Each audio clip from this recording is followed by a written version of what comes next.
We love people. We love. What's going on? What's going on? We live in the building.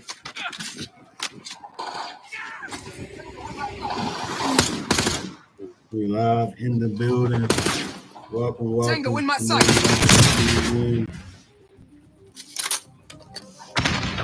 Join in the conversation. YouTube. Check.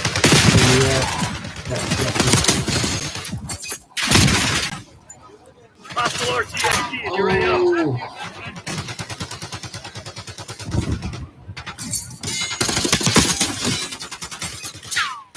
Welcome in, Guardian. We're going to be streaming for a minute tonight.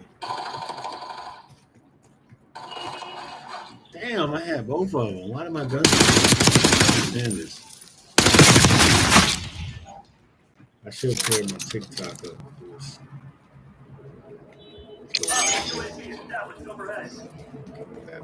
I'm confused.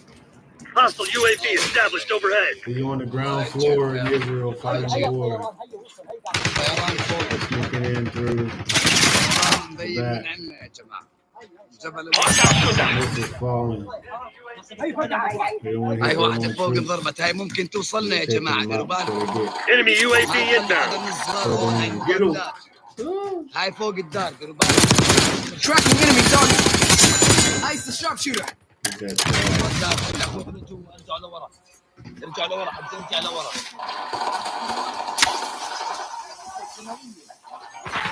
لا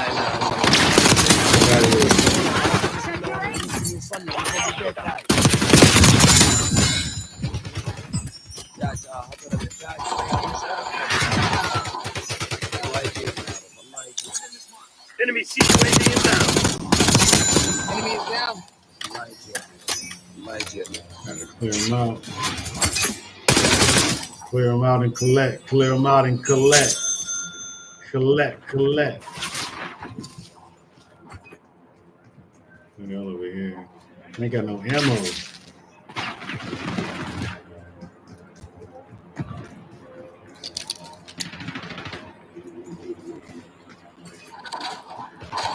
What? Wow. I should have shot the rocket launcher. Why am I running ammo so fast? I need to upgrade my loadout.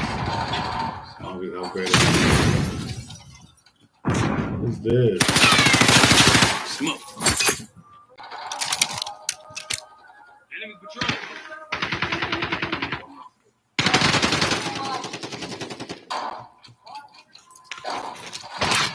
Hostile planting spring mine. What kind of gun?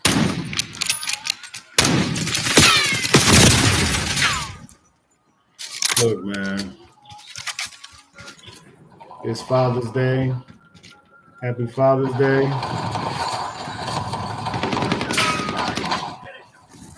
Enemy. Nice shot on our side. Finish him. Confirming kill.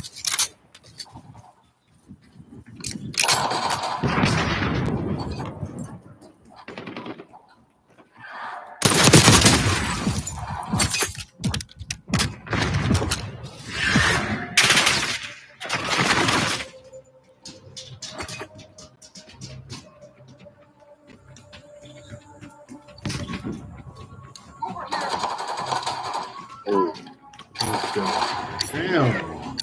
Move over here. Got Got him. Motherfuckers sneak up behind me. Don't let a motherfucker sneak up behind you.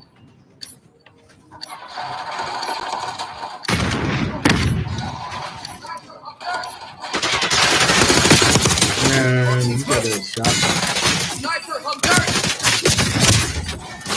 Damn, it's so long. Damn. I don't believe in bad luck. Just bad aim. We didn't collect Get enough. back. Grab the wounded. Make way to exfil.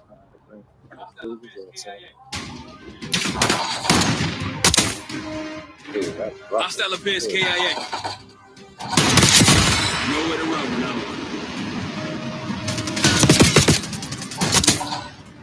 He set you up with the bait and go and collect the damn tag.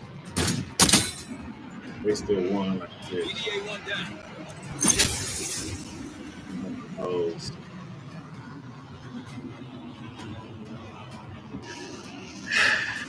is Israel going to be okay? Don't look like it. Damn.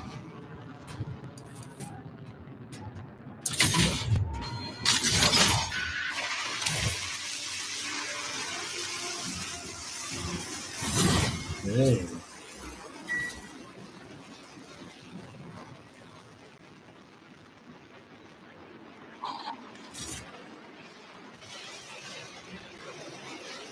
Wow.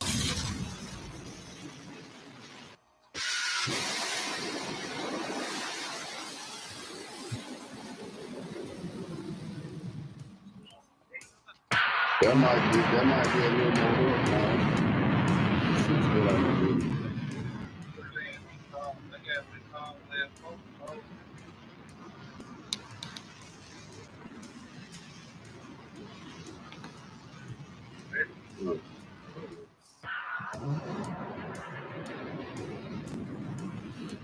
Let me change my weapon. Like it, yeah.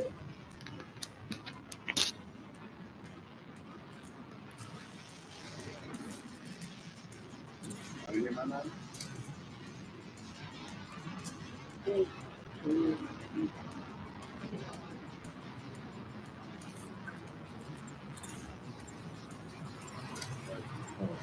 I battle pass. Damn.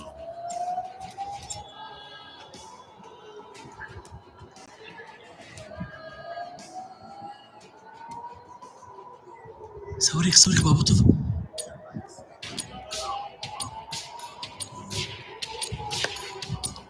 Let's see. Let's see. Stupid Free throw. What?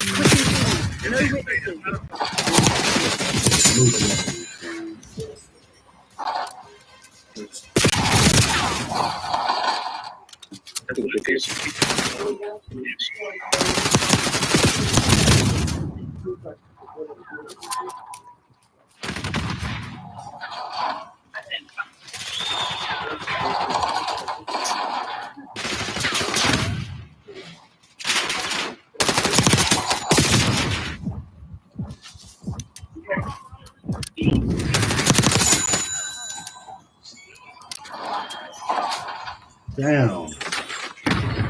You got no steam, bro. The only way me to kill me when you got steam, bro.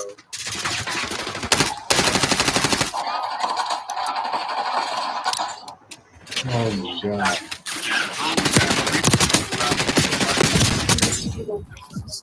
I ain't got no steam. That's the only way me to kill. Still in that room? The only way it can kill me. I ain't got no steam.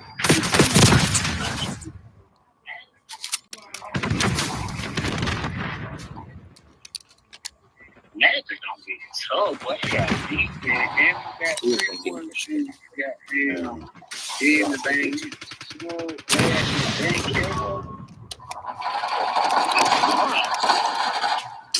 Wow.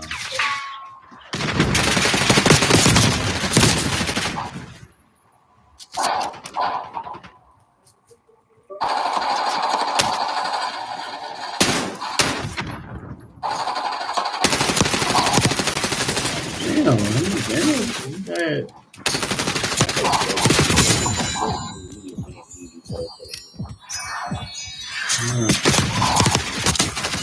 Yo,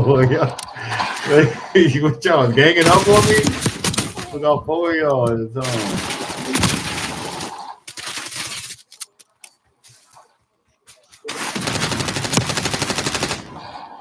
I'm worried about this nigga. He shoot me from behind. Like, both y'all shoot me. Damn. He wanna shoot at me. Okay, what?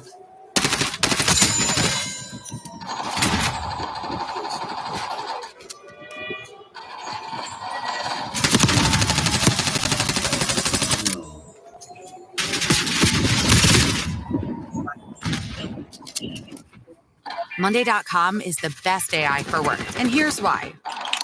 Let me show you some of the mind-blowing things thousands of companies are already doing with Monday.com's AI.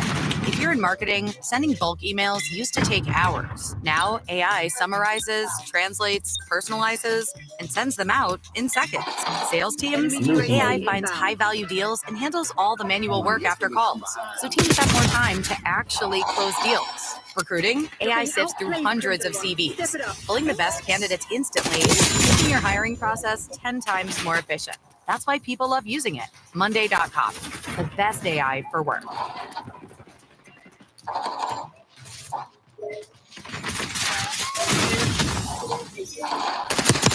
Damn. You've waited long enough. Time to turn up the heat on savings. Start your summer at Keffer Volkswagen. Right now, get the new 2025 Volkswagen Taos SE for only $299 a month. Save now and start your summer at KefferVW.com.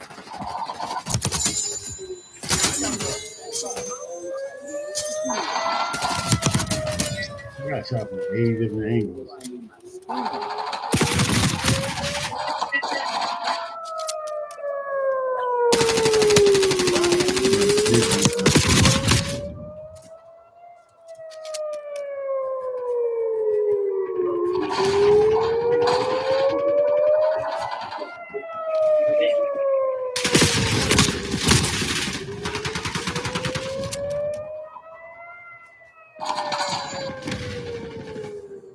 Damn.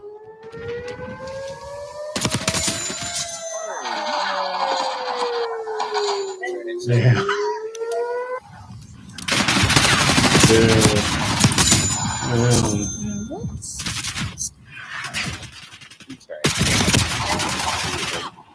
Man, I kill myself? I sure did. You hate when they spawn somebody behind me.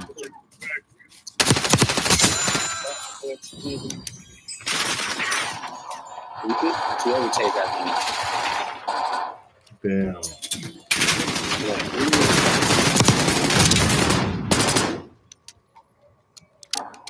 That nigga's so terrible.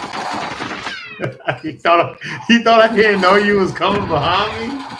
You thought I didn't know you was coming behind me? You always come from behind you, bitch ass nigga. Hostile counter UAV established above. Hostile UAV established overhead.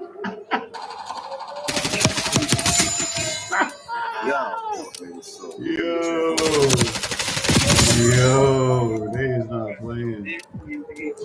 Run being yo with a basic gun. Look how bad he's standing in the corner now, like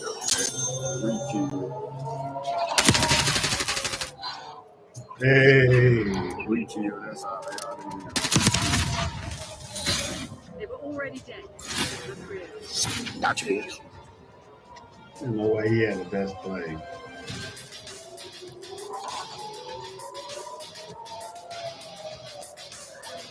Of course, if he was in there.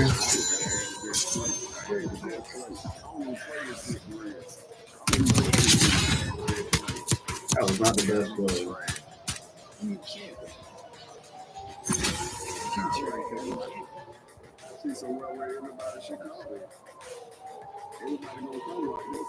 I was paying attention the whole time. I don't have the most skills. I stopped caring after a while.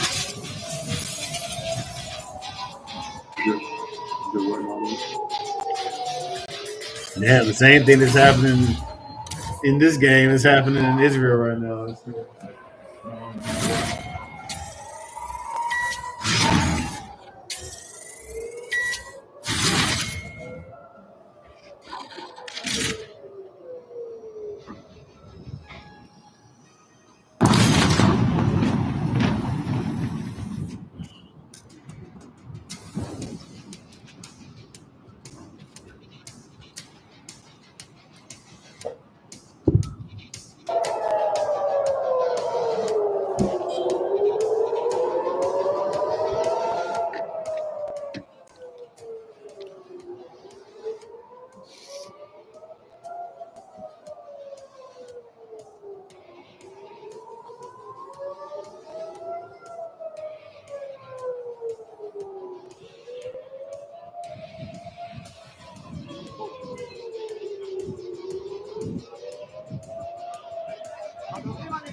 Yo, this is going crazy right now.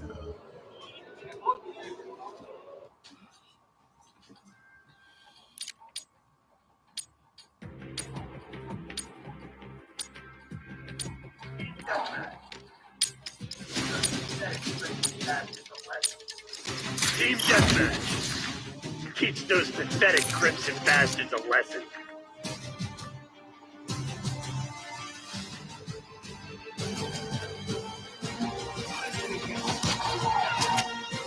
Speak with Bernard Smith, our correspondent in the Jordanian capital, Amman. Bernard.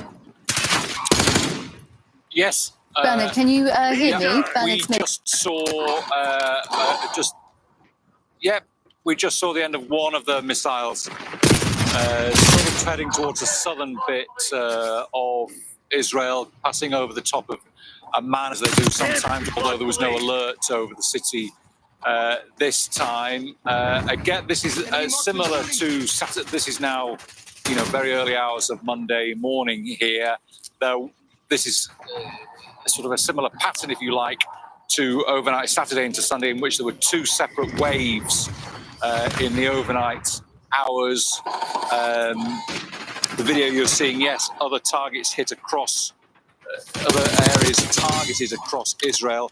The Israeli military said that they put out sirens from about 4:10 local time, about sort of 10 minutes ago. The sirens first went off. It said the public is instructed to follow the instructions, request to follow the instructions of the Home Command. Also, it said the IDF emphasised not to publish and share the locations and footage of any of the hits. Israel says that about more than 200 odd missiles since Friday have come from Iran, fired by Iran to Israel. Most of them get intercepted by either the Israeli Air Force before they hit Israeli territory, or some by the Jordanian Air Force, or others by Israel's Iron Dome protective system. Clearly, as we see from the videos, one or two, a few get through. Sometimes they're publicised because they land, as we've seen video from in the daytime aftermath of these hits. They cause devastation in some residential areas, and there have been casualties, 14 people killed in Israel since the first missiles were launched. But there is military censorship in Israel, as there is in many countries during times of war, because you're not allowed to publish missiles on what might be deemed strategically sensitive or military sensitive sites. So we don't know exactly how many missiles get through, except that the Israelis say most of them are intercepted, but obviously some do not. And we're seeing pictures on our screen, live pictures of Haifa in Israel, where energy infrastructure has been hit. We're seeing there seems to be at least 2 chimneys there in terms of that energy infrastructure that are on fire.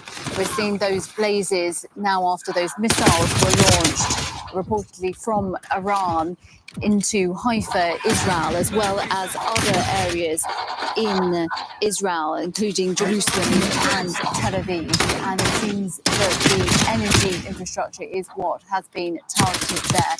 So not all of those missiles were intercepted by Israel's defense systems. Bernard, do we know any more detail about what exactly has been hit there? As I mentioned, we seem to be seeing on fire chimneys there, and as has been happening in the last 2 days, those infrastructure targets are what Iran has been going for. Well, I guess some of the targets that Iran will be seeking out are in reflection of the targets that the Israelis have sought out in Iran. Israel has said that it has been striking, particularly today, it says, to degrade the Iranian regime's weapons production capabilities. It says it's been targeting the infrastructure of Quds forces, the IRGC, Iranian military in Tehran, and numerous weapons production sites across Iran. And it has been striking today, it says, surface-to-surface missile sites, while the Iranians say they are also targeting now in response. They've earlier been commented on energy infrastructure of Israel.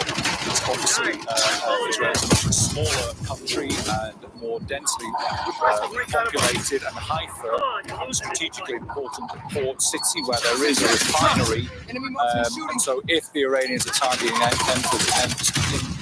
energy infrastructure, then this would be a key target. Yes, as you mentioned, Bernard, it is a port city, Haifa, and we are seeing latest pictures now of more missiles being launched into the sky. Israel's defense systems intercepting many of those there. This is the third day of this escalation and what many analysts have been calling this tit for tat in terms of attacks between Iran and Israel. Israel has also indicated that this will continue for the next 2 weeks, and Iran saying today that they will give a powerful response. The Iranian president saying we will give a powerful response to any aggression that Israel may commit. And here it seems that they are standing by their word with this latest barrage of missiles targeting energy infrastructure.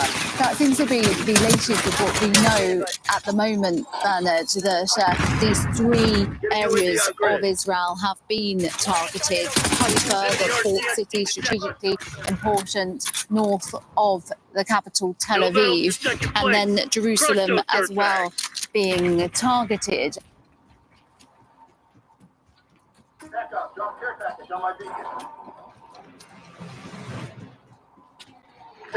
One sure sign that the narrative, the tide, is turning on Israel's war on Gaza when a former Israeli prime minister describes the war as genocidal.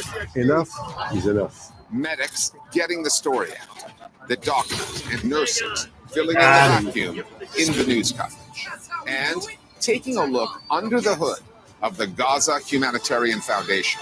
The agenda never has been to provide humanitarian aid to the Palestinians. An organization that does not do what its name implies.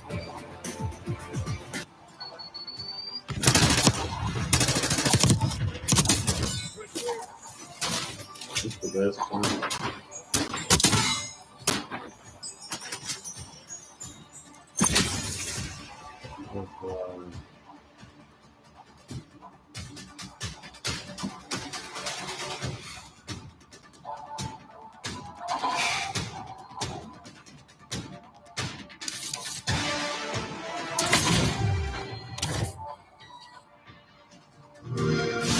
When we fight together. If your kind are to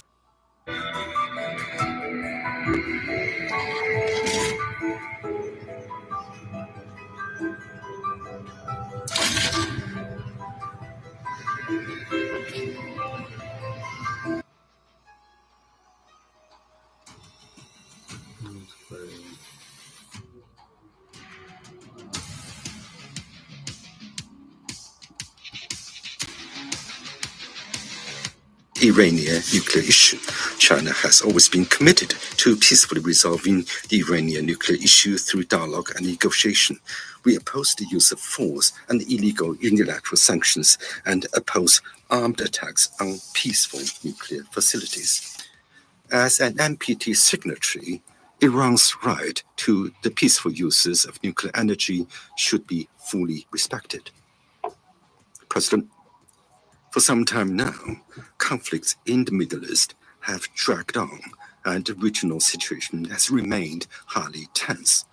Gaza has been subjected to prolonged attacks and blockades, with over 2 million people trapped in an unprecedented humanitarian disaster. The international community should work together to promote a ceasefire in Gaza, de-escalate the regional situation, and effectively curb the spread of conflict. Countries with significant influence over Israel should practically play a constructive role. The Security Council should make full use of all means conferred to it by the Charter to ensure the implementation of its relevant resolutions and to play its due role in maintaining regional peace and security. I thank you, President. First of all, we would like to express our condolences to the leadership and people of the Islamic Republic of Iran over the numerous human casualties, including among civilians, as a result of Israeli strikes. We are witnessing an extremely dangerous escalation in the Middle East region as a result of Israel's actions, which requires the Council's urgent attention. We are grateful to the Guyanese chairmanship for convening this meeting promptly. It is symptomatic that the Council was originally supposed to consider today, at this very time, the humanitarian consequences of Israel's inhumane actions against the inhabitants of the Gaza Strip. Instead, we are forced to discuss a new dangerous and irresponsible adventure by Z, Jerusalem, this time also pushing the region towards a large-scale nuclear catastrophe. On the night of June 13th, Israel launched a series of large-scale strikes on the territory of the Islamic Republic of Iran. Sleeping cities, civilian infrastructure, as well as peaceful nuclear facilities under International Atomic Energy Agency (IAEA) safeguards were under attack. We heard from the speakers about civilian casualties. This unprovoked attack, no matter how much Israel claims otherwise, constitutes a flagrant violation of the UN Charter and international law. It seems that the Israeli leadership is convinced that it has a complete free hand in the region, and apparently believes that Israel can trample on all legal foundations and replace all international structures, including the UN Security Council and the IAEA. The Russian Federation strongly condemns this action by Z Jerusalem. His military adventures are pushing the region to the brink of a big war. The responsibility for all the consequences of these actions rests squarely with the Israeli leadership and those who encourage it. Of particular concern are the possible radiological consequences of the destruction of nuclear facilities.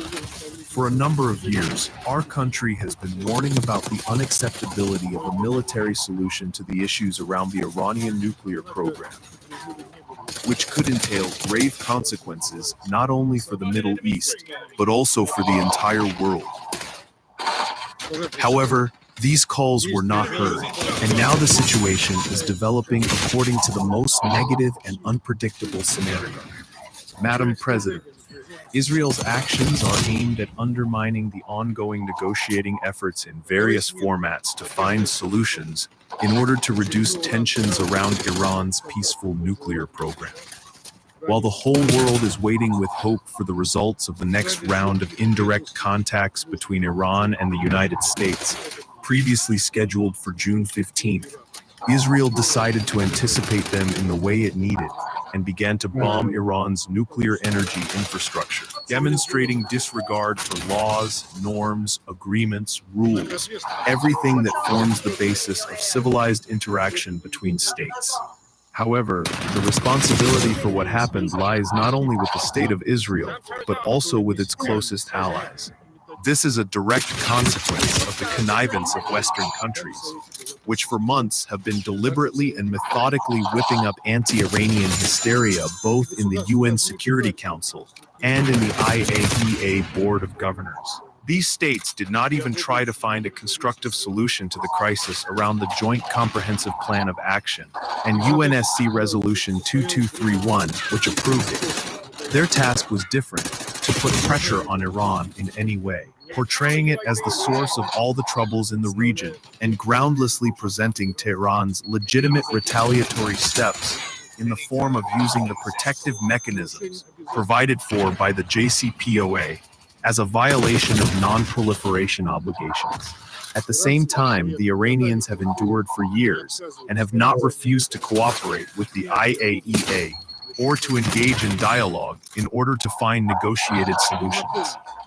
We would like to recall, and this fact is now of fundamental importance, that all the problems around the JCPOA began due to the unilateral withdrawal of the United States from the nuclear deal in 2018, as well as the principled unwillingness of the United Kingdom, France, and Germany to fulfill their obligations under the plan, including the creation of conditions for Tehran to receive material benefits from the lifting of unilateral sanctions by the European Union that were in effect until 2015, and subsequently, they completely resumed unilateral sanctions pressure in violation of Article 25 of the UN Charter. The EU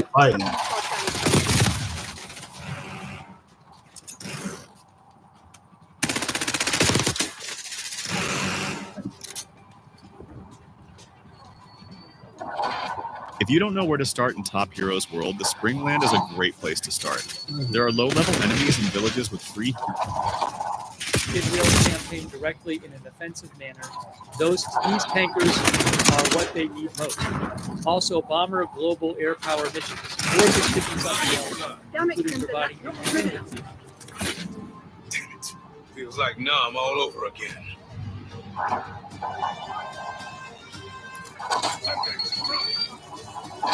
somewhat nice X-135 pilot. Big deal. I can't confirm. Yeah, you got blown up with that Simtex, bitch. You ain't doing shit with that shotgun. We got your ass blown to pieces.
Oh, the press conference is coming on in.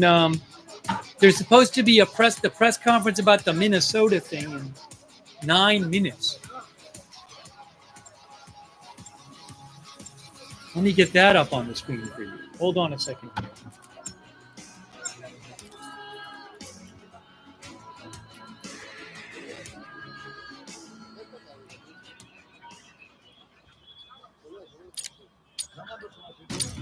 Here's the Tel Aviv shot. We'll switch shots, by the way. This is from Tel Aviv. That's Tel Aviv. Team deathmatch. Engagement windows open. Go, go, go! Taking the lead. Stay on task.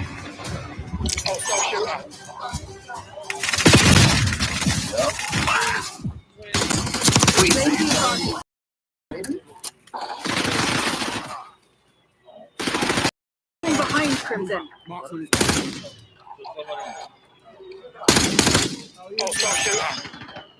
Let me just make sure I have this ready to go from Minnesota Department of Public Safety.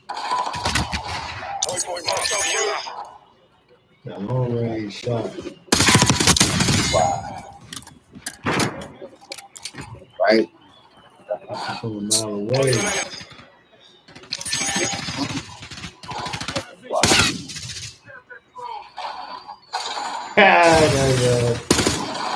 We're ready to go.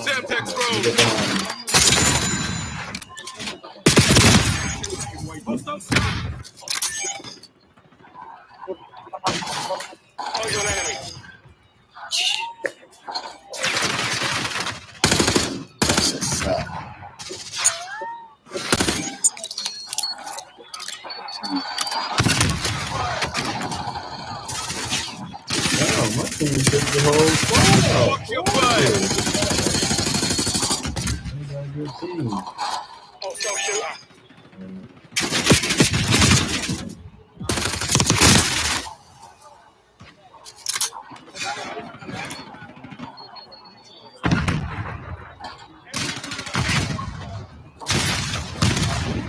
Eyes on hostile concussion. Watch out. Oh wow! I just saw something, guys. Guys, I just saw something. Hold on a moment here. About the Minnesota thing.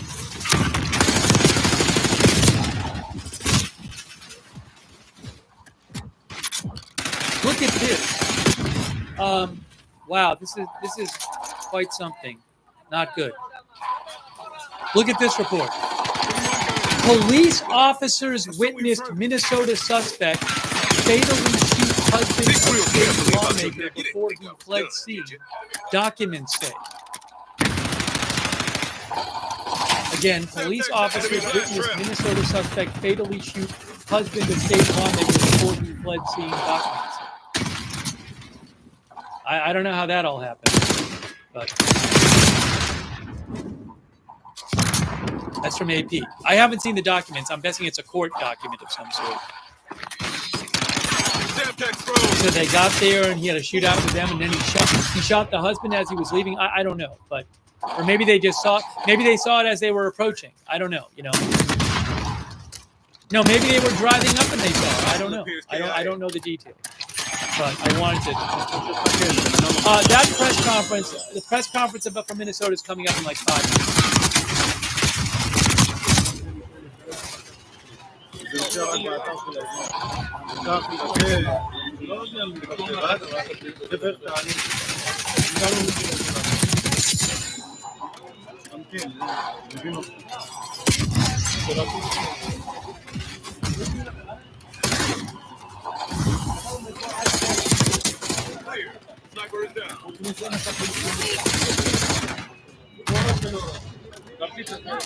Boy, dead on the bed. Link. Oh.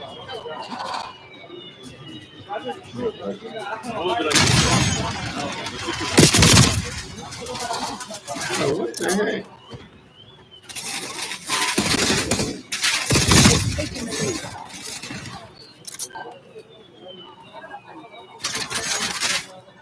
هو مجيء أيام كيلو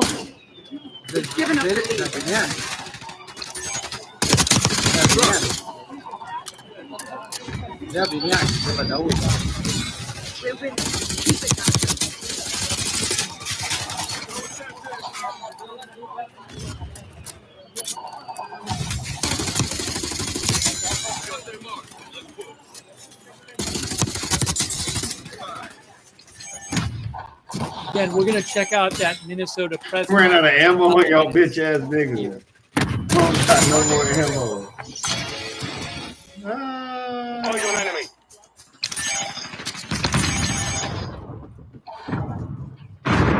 I need some ammo. I need somebody's gun.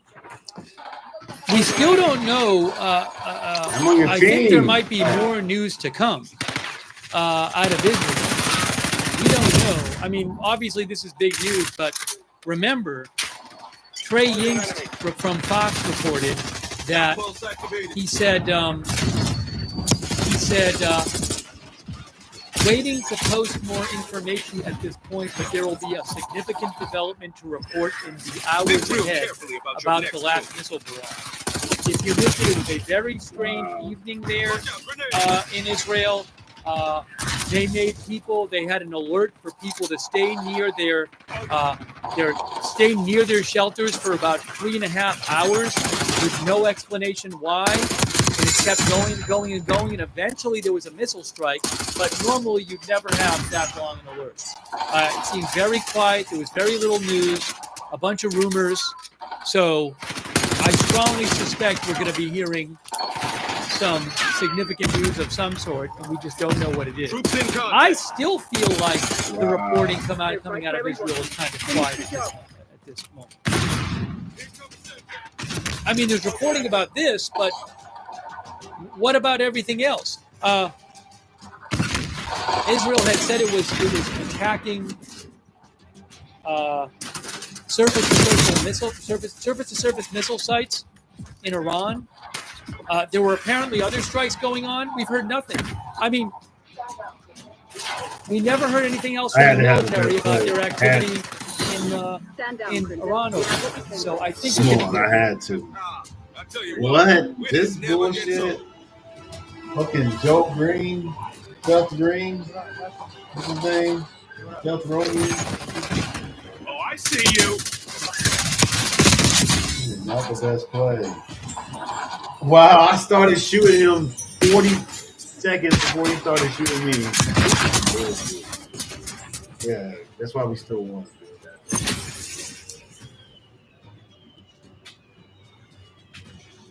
Cheating ass game. Yeah.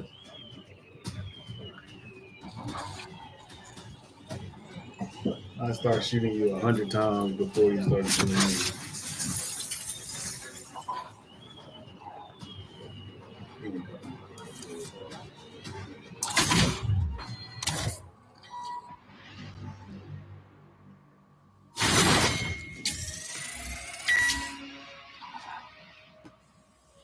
I switched from due dates to due dates, and it made me go from weeks behind to weeks ahead of my deadlines. You see, I used to just... The Trump administration has been quietly trying to rename these bases by using the names of white American soldiers who share last names with the legends of the Confederacy. However, Donald Trump has just brazenly come out and said, we're going to be renaming all those bases back to their original Confederate names. One of the biggest mistakes this nation made was not coming to terms with the reality of this spirit of evil, treason, and psychopathy in this country. The conservative base that makes up MAGA has been a problem for a long time. These are the same people who rebelled against the country and started the Civil War for the right to maintain slavery. Donald Trump stands up in front of many troops, some of whom are black, and sits here and proudly talks about renaming these bases. Now, I can promise you, these bases will be denamed. I can promise you this. One day, those names will be permanently removed, never to return. They will not win forever. But for right now, Donald Trump is spitting in the face of the ultimate sacrifice made by all of those white soldiers who died fighting the Confederacy, the black soldiers who died fighting the Confederacy, and every single American soldier since who have died, spitting in the face of every single person who has stood by this nation through thick and thin. Little breaking news, we are also going to be restoring the names to Fort Pickett, Fort Hood, Fort Gordon, Fort Rucker, Fort Polk, Fort A.P. Hill, and Fort Robert E. Lee. We won a lot of battles out of those forts. It's no time to change. And I'm superstitious. You know, I like to keep it going, right? I'm very superstitious. We want to keep it going. So that's a big story. We just announced that today to you for the first time. They said, why didn't you wait till Saturday? I said, I can't wait. I got to talk to my friends here today. This is a record crowd. You know, you never had a crowd this big. That's an honor. You think this crowd would have showed up for Biden? I don't think so. I don't think so. And all those troops in the crowd, no, Lord and Savior Trump. For those of you who think the military is going to oppose Trump, your ass is wrong. Wrong. And if you pay attention, all those guys behind him have red berets. Those are airborne units. These are guys who are more than likely infantry. In fact, they are infantry. If they have red berets, they're infantrymen. So these are all guys in the airborne units. I'm not sure which unit. I'm not sure if they're 101st or 82nd. But these are all airborne guys. These are all infantry. These are the people who are going to be running around with guns shooting in the event of war or in the event of a civil war, or Donald Trump decides to bring force against us as he's sending the Marines in to handle the problem in LA. Donald Trump, alongside a whole bunch of people in this crowd, are cheering on, yay, rename the bases, yay! This is what happens when you run away from reality, which is what MAGA as an ideology does. We allow this nation to run away from the reality of what the Civil War actually meant. We allowed this nation to run away from the reality of what treason actually looks like and why they committed the act of treason. That's why you have people sitting there clapping, yeah, rename the bases, yeah, nostalgia, yeah. These bases have meaning behind them. These names have meaning. And when you actually sit these people down and try to explain to them, oftentimes you'll find a lot of them are like, you know what, actually, yeah, I mean, I can see why renaming the bases might be best. There are plenty of white and black soldiers we could rename these bases after who did not commit the act of treason. The price, ironically, it's very great that Donald Trump is the one to do this because this nation needs to learn this lesson directly from the source. Then the mistake we made of allowing people to idolize and worship treason and traitors, conservative white America being allowed to do this, has resulted in this. Trump is literally the avatar of conservative white America's hatred for this country. When they couldn't have their way with slavery, they rebelled and killed 600,000 Americans. And for the sake of unity, we romanticized the Civil War and allowed the conservative white American radical racist base to rewrite the entire story and romanticize the entire thing and name bases after these people and normalize the idea that these people did something honorable and noble, when in reality they did not. We need to start teaching the Articles of Secession. We need to start teaching the Cornerstone speech. We need to start actually educating these kids that are growing up on what the Confederacy actually means. And not everyone's going to sit there and be against it. There are going to be some people who are pro-Confederacy, and so be it. It is what it is. But the reality is that if you're Black MAGA, and you support this, understand and realize this is what this man stands for.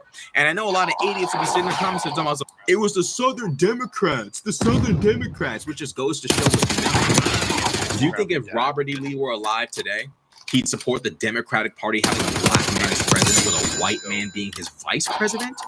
Do you think if Nathan Bedford Forrest was alive today, he'd co-sign a half black Jamaican, half Indian president that's female? You think Nathan Bedford Forrest would co-sign that? Do you actually believe that the Confederacy would be flying rainbow flags and talking about free Palestine? Are you dumb? Parties change, ideologies change. There's only one political party to this day that honors and respects and reveres those who fought for the right to own slaves. It's the Republican Party. Why is it that the Democratic Party let's just take your argument on its face and let's just investigate it, right? Let's just play devil's advocate, right? Why the Democratic Party seems to have learned their historical lesson? They sat there and they said, you know what? Slavery was wrong. Fighting for it was wrong. All of this is wrong. Honoring these people is wrong. You know what the conservatives, the Republicans said? Actually, these people are really cool. We should honor them and respect them and extol them and venerate them. Put that statue right there, angle it like that. Yeah. Fly that flag real quick. Let the blacks know exactly where they are. You look at it. The Republican Party is the only party to this day that's like, actually, the people who killed 600,000 Americans for the right to own slaves? Really? Very cool people. Very cool. Very cool. Very cool. Get the fuck out of here. The Democratic Party is the party of slavery. At least let's just take your argument on its face, right? We know who the actual ideological descendants of the Confederates are. No. It's not the Democrats. We know who the ideological and sometimes genetic descendants of them are. I mean, technically I'm one too, but we know who they are.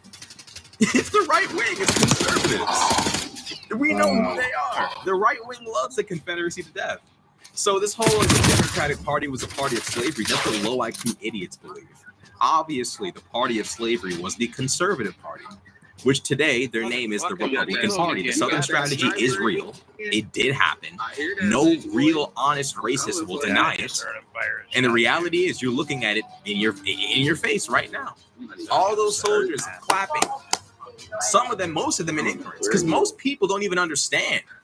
Most people don't even get it. That's how effective the lie has been. It's very hard to find. Not that hard, but it's kind of hard to find someone who's like, yeah, Robert E. Lee, yeah, Confederacy, yeah, Rebel Yell, whatever the fuck.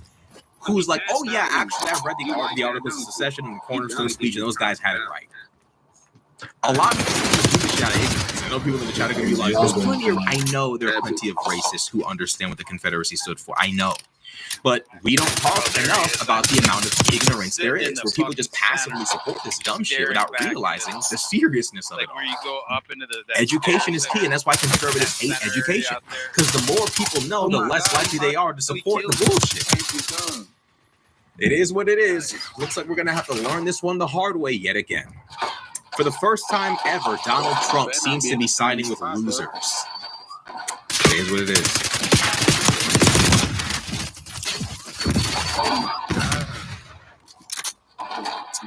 For a second.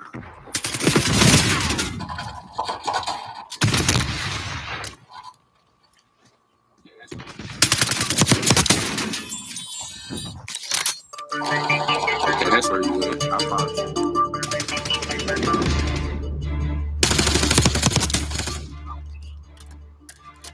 PC, I'm making my way over there.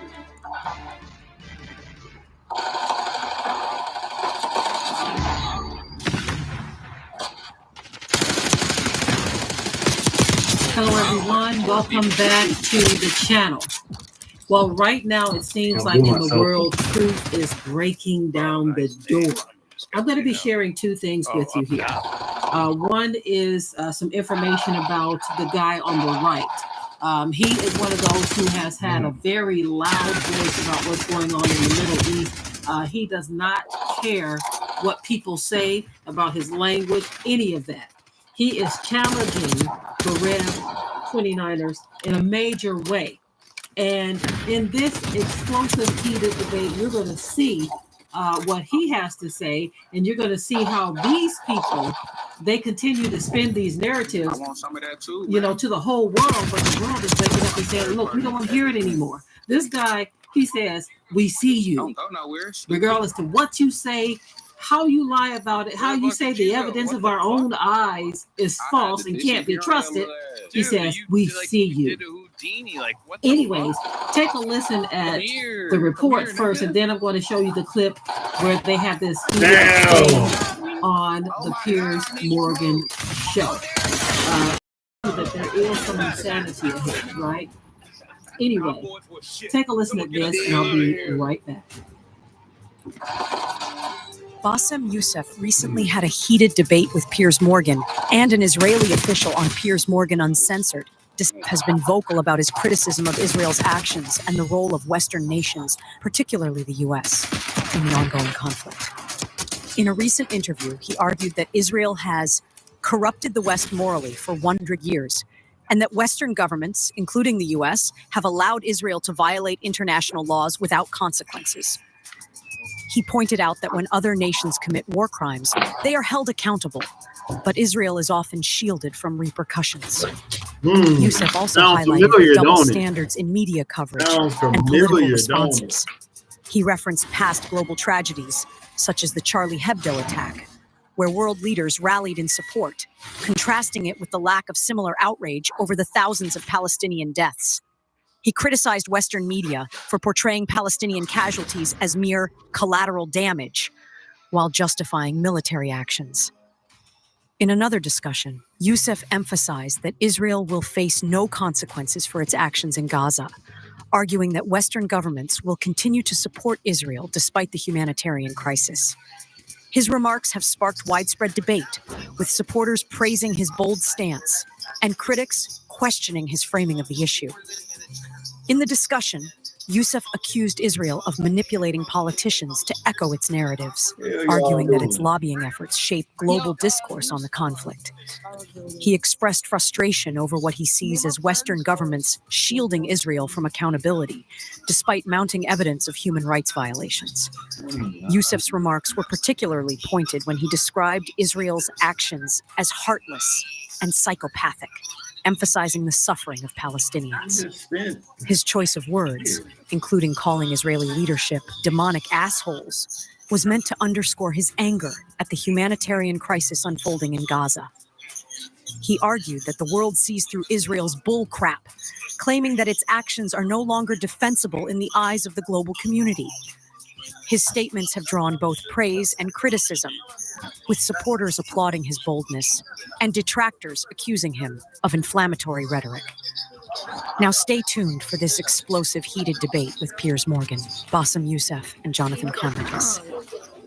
Okay, so now I am about to play the actual interview where this guy is literally going to drop the mic at the end. Well, not literally, but from my standpoint, he drops the mic at the end because he brings out some truth that cannot be denied. So we heard what he's all about. He's not afraid to speak out of what's against what's happening over there, right?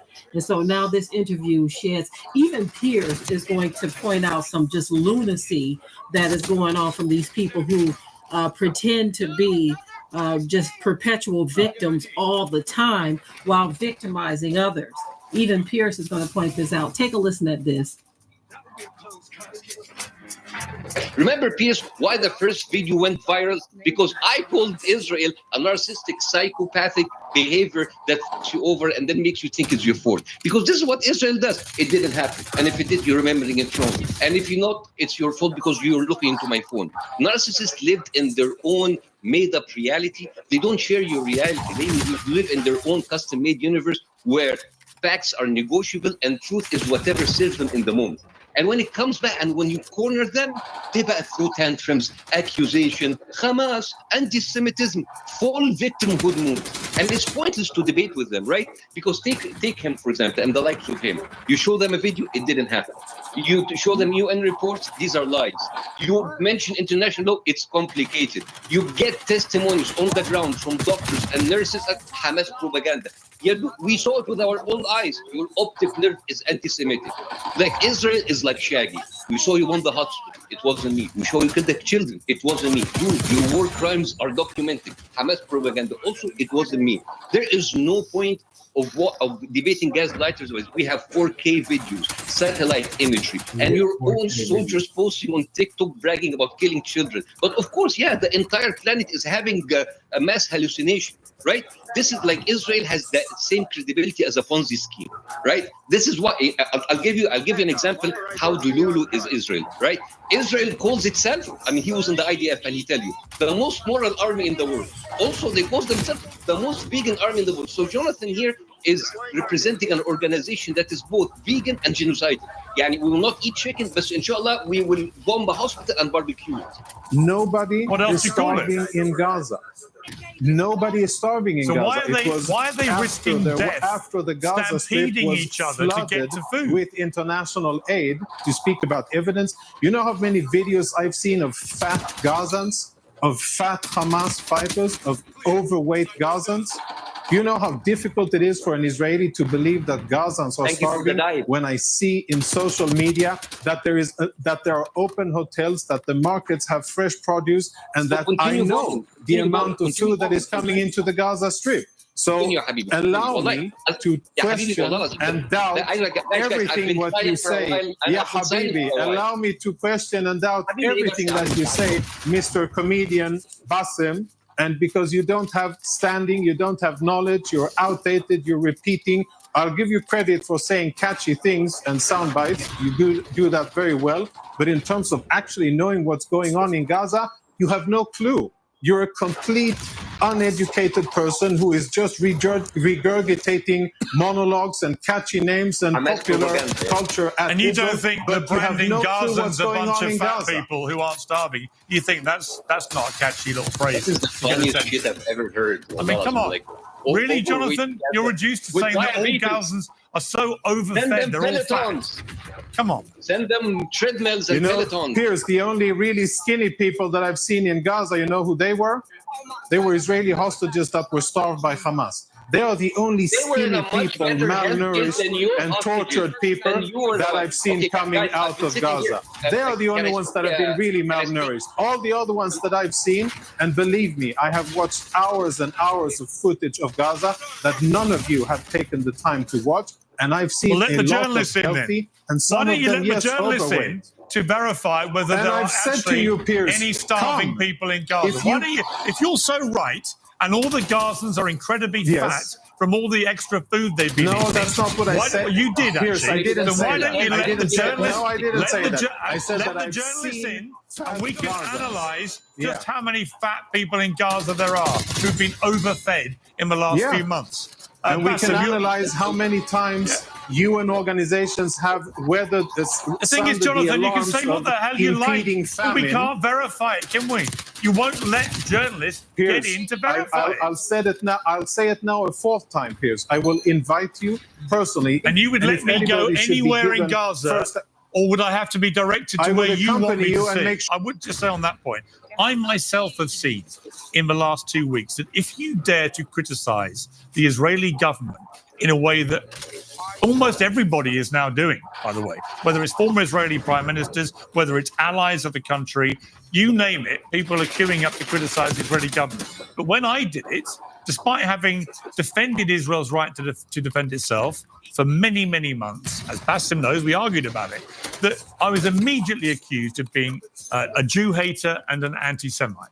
It is a deliberate campaign. It was a deliberate campaign to shut me up. It was a deliberate campaign to stop me criticizing the Israeli government by branding me a Jew-hating anti-Semite, which anyone who's watched this show from the start of this war knows is complete nonsense. Right, Bassem, your final word to this. That's not truthful. Well, it is true. I read it every second on social media. I saw myself being accused of being a Jew-hating anti-Semite. The criticism against you was, Piers, you know that the criticism against you wasn't because you have criticism against Israel. It was because how you spoke to Natasha, the tone and the demeanor. It wasn't the content. Which I make no of what you apology said. for, It by was the way. how you spoke. She is a barrister for a group called Lawyers for Israel. She's not an impartial horse in the race. She's supposed to be an international barrister. If she can't take tough questions or being challenged or being interrupted by a journalist, she's in the wrong job. Right, Bassem, your response to Jonathan to round off. Bassem will now be allowed to speak without interruption to finish the debate. Bassem. First of all, Piers, welcome to the behavior of narcissistic psychopath. They love bomb you, and then when you make a single criticism about them, they go all flip like batshit on you. Welcome, Habibi. Also, like Jonathan, overuses the word anti-Semitism so much. It's like a used condom at this point, completely stretched out, lost all its protection, and nobody wants to touch it anymore. Jonathan uses Hamas more like a crackhead uses excuses, right? Everything resets, right? Like Western media has the attention of a TikTok algorithm. Every discussion starts from zero. Every crime exists in a vacuum. Every pattern is like coincidence. Like, oh my God, those Israelis there had really bad luck with these accidental hospital bombing. What the hell? 40 hospitals bombed, and we discuss 41 as it's a new development. Right? It's like covering a serial killer, new 20th victim without checking the 19 victims in the freezer. This is not covering the story. This is covering up the story. And here's the thing. Nobody believes you, Israel. Nobody believes you. Nobody likes you. No matter how much media covers for you, no matter how much politicians you buy to parrot your talking points, no matter how many fake influencer you hire to whitewash your face, no matter how many fake Indian-based accounts that tweet for you, no matter how many European models you bring in and you pay them so they can dance with the IDF uniform, right? That everybody can see you, everybody can smell your bullshit, right? You are like the neighbor who firebombs everybody's house, and he's sad why he's not invited to a house party, right? You will win in the battlefield. You will get more land. Because America supports you. It's like supporting a rabid dog that shits on your lawns and eats your cats and bites everybody. And it's like, oh, he's just like you have a bad day. You will win, maybe, on the battlefield. But everybody knows who you are. A bunch of heartless, psychopathic, demonic assholes.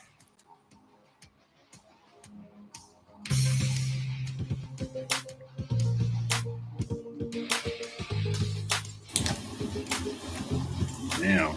He went in on that. Damn. Wow, it is a trip when you can literally shut somebody down with the truth. In on that one. And now look at what's happening.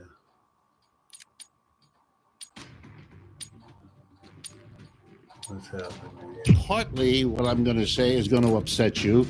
And so I want you to remember that I'm just the messenger. I didn't make these things happen, but I do want to honestly tell you, if you would like a much more comfortable version of this, then just turn on your television or radio whenever you have a free moment on the toilet, and you can hear the make-believe. We live in a time of decline. And then when an empire declines, which is something we haven't gone through because empires don't decline very often. But let me tell you from the history books, a little bit we can tell, it's not fun to be in a declining empire. Much more fun when the empire is going up, which was the last century or century and a half of this country, the ride up. We are now on the ride down. We haven't been prepared because we have leaders who cannot say a word about that. I want to just drive that home because the split in this country is really about that. And that split is everywhere now. And if you haven't noticed it yet, you will, because it's going to impact your life in all kinds of ways. So one of them to start, is a little bit about what a declining empire means, to give you the context. The United States lost the war in Vietnam. When I say that in my classes, my students look at me. They never heard such a thought. America, as they know from the comic books they read as children, only wins wars. It doesn't lose wars. But we lost. The war was fought against the Communist Party of North Vietnam, which has been running that country since the United States was driven out in 1975. Go check all of this. You will find I'm not making it up. After we lost the war in Vietnam, we went and had a big war in Afghanistan, which we also lost. That war was against the Taliban, which now runs that country. It's a good sign that you lost. We lost the war in Iraq. We are in the process of losing the war in Ukraine. But the split of the country, if I were in certain audiences, I wouldn't dare say what I just said, because they couldn't hear it. They could not hear it. Let me give you a couple of more, just bits of getting what decline means. Last week, something happened on the part of a country called Indonesia. I don't know if you're familiar with it. It's a remarkable country in Asia, made up of 18,000 islands in the Pacific. It's a huge country. The population of Indonesia is 280 million people. It makes it one of the largest countries in the world. Let me remind you, the population of the United States is 330 million. 280 isn't that far away than 330. It's an enormous thing. What they did, they joined the BRICS. They joined the full partner of the BRICS. BRICS, by the way, means it's the first letters of the countries Brazil, Russia, India, China, and South Africa.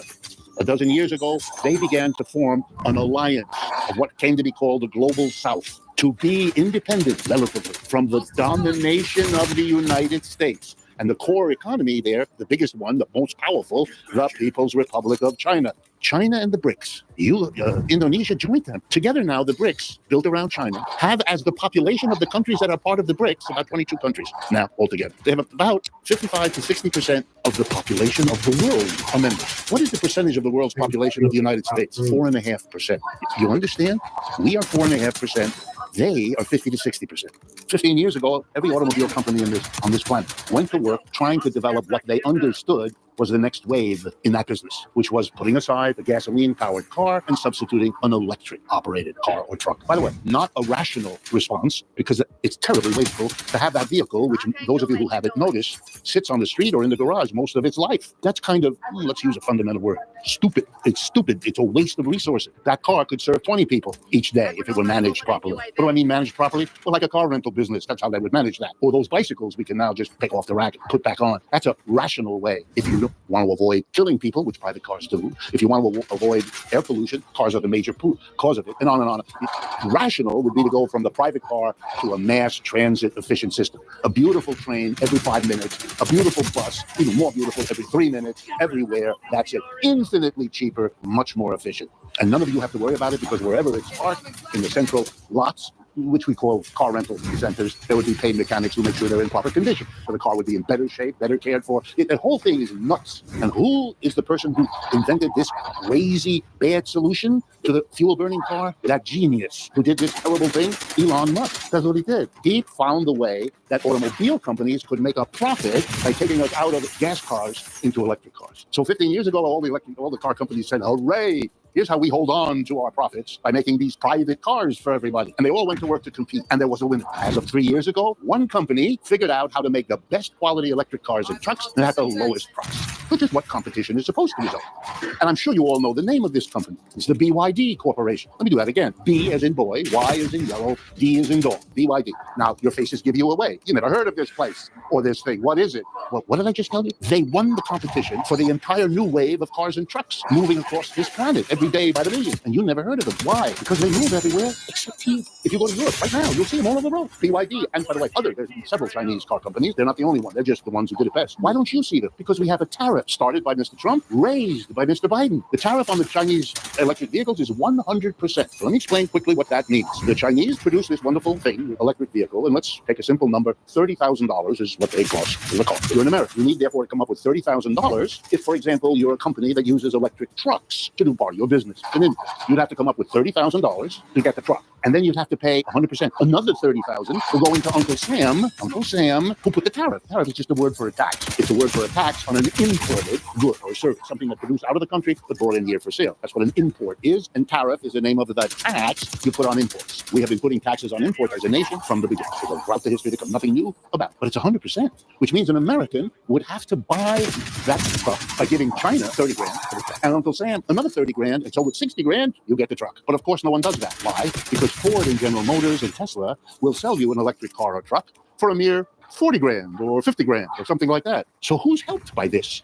Ford and General Motors, they wouldn't be able to sell their crappy cars otherwise. None of us buy a $40,000 or $50,000 electric car if we're going to do that and give BYD $30,000 for a better car rather than $40,000 or $50,000 to General Motors, however patriotic we might feel. And you know who knows it? Ford and General Motors. So they went to the president and they said, put that tariff there. It'll protect us. Of course, they didn't say our profits. It's the truth. It'll protect jobs. Whenever you hear a capitalist tell you about what they're doing to protect jobs, hold on to your wallet. Someone's reaching. Why is it false? Because this is a terrible act for most American producers. Think of yourself as a maker of shirts or chairs or software programs. You would like to buy the trucks you need to bring in your inputs to sell and distribute your outputs.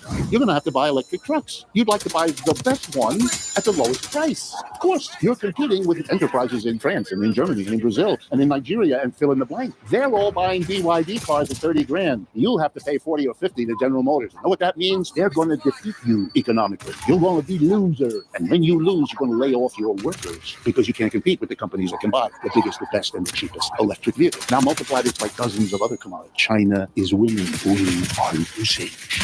Don't tell anyone, because you live in a country which is pretending to itself that none of this is going on. It's either never discussed or we turn it around and we say, the Chinese are becoming aggressive in the world. Huh? We're doing what exactly we did. You know how the United States became a big, powerful country? By doing to Europe what the Chinese are doing to us. It's not new. It's not different. The only question is, why would it be surprising? What a strange behavior is going on here. There's a name for companies that have been for several years so deeply in debt that they don't make enough profit to service their debt. That is, to pay the interest and the portion they have to repay. And we have a special name in economics for them. I kid you not, I didn't make this up. Zombie corporations, because they're dead. They're economically defunct. You know how they manage to survive when their profits aren't enough to cover their debts? They take on more debt to pay the debt they couldn't otherwise cover. Uh-oh, that makes them more zombie-ish next year than they were this year, which is what's happening. You might wonder, who lends money to all these indebted people, businesses, and government? Well, let me start with the government, because if you thought the world was crazy before, wait till you get this. The two biggest creditors of the United States government are Japan and China. Japan number one, China number two. A few years ago, it was the other way. China was number one, Japan was number two. The United States is the biggest debtor country in the world by country. The second biggest creditor of the United States is the biggest debtor is the People's Republic of China. Do you understand? The United States owes China $850 billion, roughly. It has to pay interest, of course, on that debt, like it has to pay on others, which means I'm here to tell you that a portion of the taxes every one of you in this room pays, when you buy a bottle of beer, or you smoke a cigarette, or you pay your taxes, a portion of that money, you should be very pleased, is collected by the United States government, not used for houses or medical care or student loans, but shipped to China as interest on the debt to enable them to build their military capacity to fight the United States. Hello. I didn't make this up. On the other hand, think of it this way. These kinds of loans from Japan, from China, enable the United States government to spend all the money Dr. Leon told us about in Ukraine without having to touch it. Because you know what would bring the war in Ukraine to an end in about 10, maybe 11 seconds? If Americans have to pay for it. But we don't. The Chinese and the Russians, and China, by the way, supports Russia against Ukraine, but lends government money to the United States, which pays for the Ukrainians. Whoa. You think you ought to pay respect to a system working like this? Think.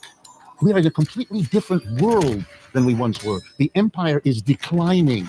We are not strong. We are weak. Here's how it works. Every empire, as it goes down, has the following procedure of handling it. The people at the top, the rich and the powerful, respond to the decline by saying, oh, this is terrible, but not for me. The top always offloads the difficulties and burdens of a decline onto those people less powerful and less rich than themselves. The emperor in Rome didn't suffer the way the average people did. The emperor in Persia or the emperor in Greece, it doesn't matter. All the empires show the same phenomenon. Those at the top hold on, work harder than they used to hold on because they know damn well it's going down. And who can't do that are the people who don't have much power and the people who don't have much wealth. And so the working class has to be, one way or another, squeezed as you go down. And we, you, me, we're all being squeezed. And in our naivete, we turn to the Republican and Democratic Party to protect us. They can't. Oh, they'll tell you whatever you want to hear. You know that. We live in that. But they can't do anything because the only real thing to do would be to say honestly to the people, well, our empire's going down. It's going to be a hard thing. And maybe we all ought to get together to try to get through this difficulty together. Well, that would be an interesting idea. We'd have a name like, I don't know, socialism. That'll be rational. We don't live rational. How do you squeeze the mass of people? A lot of ways. It's a little bit like that famous poem. How do I love thee? Let me count the ways. How am I going to screw the working class? Let me count the ways. So for 40 or 50 years, we make sure that unions can't function. They can't do what they were invented to do, help the workers get a better deal. Not going to get that. We're going to demonize unions. We're going to make every union look like it's, that movie On the Waterfront, a bunch of crooks that are grabbing your dues every week. You've been living your life in that kind of an environment. It's changed the last few years as working people begin to get it. The Starbucks workers are beginning, and the Amazon workers are beginning. The labor movement is kind of coming back to life, but it's coming late in the process and squeezing the working class. Here's another way you squeeze the working class. You have this thing which you say is some kind of mystery. It's called an inflation. What? An inflation sounds like something you do to a balloon. What is an inflation? In economics, it just means prices are going up. Well, now let's be a little bit more careful. If you know anything about the inflation of the last few years, here's a little statistic. The inflation has gone up faster than average wages and salaries of people. Okay, now I'm going to do this very difficult arithmetic. If the money you have to spend, your wages and salaries, are not going up as fast as the prices, there are going to be things you can't afford anymore. Really special, expensive things like eggs. The inflation in eggs is due to bird flu. I'm not going to be mean, but half of you believe that. And the other half of you think it might be true. Here's what an inflation is.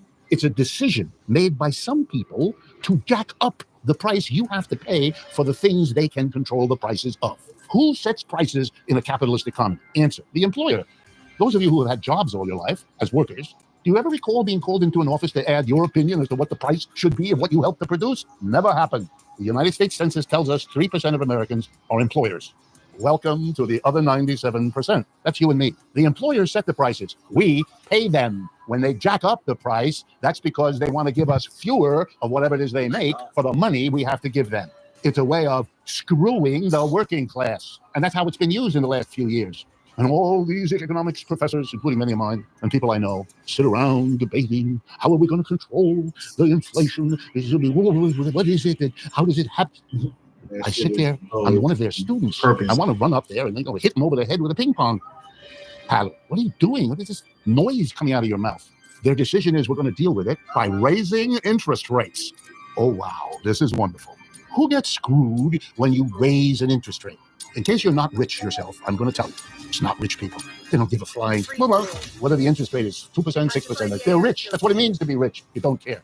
But you have to care because it's going to mean that little bit of money at the end of the month that you have to pay on your credit card is going to be bigger than it was before.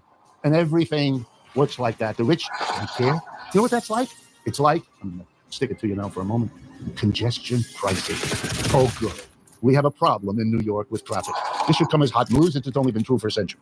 And we're going to finally do something. Oh, really? Yeah, what? We're going to tax everybody the same. What? A rich person who will not give a damn, and the poor person for whom this adds up as an extra buck or two every time you do something.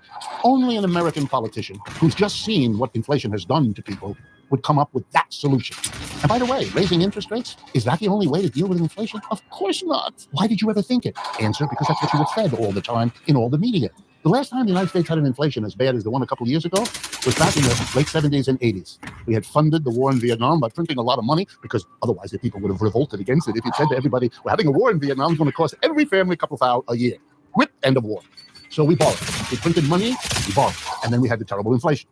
And then a conservative Republican president, Richard Nixon, went on the television August 15th, 1971, and said, I'm going to do something about this terrible inflation. Oh, good. There was tremendous suffering in the country, a lot of pressure. And put that together with the problems with the war, he had to do something. So he declared a wage price freeze that day, 15th of August. This conservative Republican president who became president by becoming the champion of anti-communism. As of tomorrow morning, he said, any business that raises its prices, we will come for you, we will arrest you, and you go to jail. Guess what? The next morning, inflation vanished. Amazing. Are you surprised? Shouldn't be. Is this a story about how you control inflation? Yeah. Did it work? Yeah. Did it happen in the United States? Yeah. Do you know about it? No. No. And the people at the Federal Reserve who decide interest rates, they made sure not to ask about it, not to talk about it, not to debate it. Let me give you another example. I think I put some of your interest. In the early 1940s, the United States decided to enter and fight World War II. And the economists, who, by the way, included a significant number of Marxists and socialists, because in the 1940s, they would be hired by President Roosevelt at the time because they were considered the most reliable anti-Nazis, anti-fascists. So people like Galbraith, whose name you may know, Paul Sweezy, Harry Magdoff, people, very important people on the left of American economics, were working in Washington. And they went to Roosevelt and they said, okay, you got a problem. You're about to fight a war. You're going to move all these resources, factories, railroads, to work on a war, to supply the army, supply the navy, and fight a war. And those resources are therefore not going to be available to produce food, clothing, shelter, consumer goods. So we're going to have a shortage of consumer goods since we're using these resources, a large number of them, to fight a war. And here's the problem with that, President. If there's a shortage of goods for the mass of people, who presumably will still want to buy underpants and shoes and posters and all the other things of life, with a shortage, we got a problem. And then the president said, well, what's our problem? He said, the market system.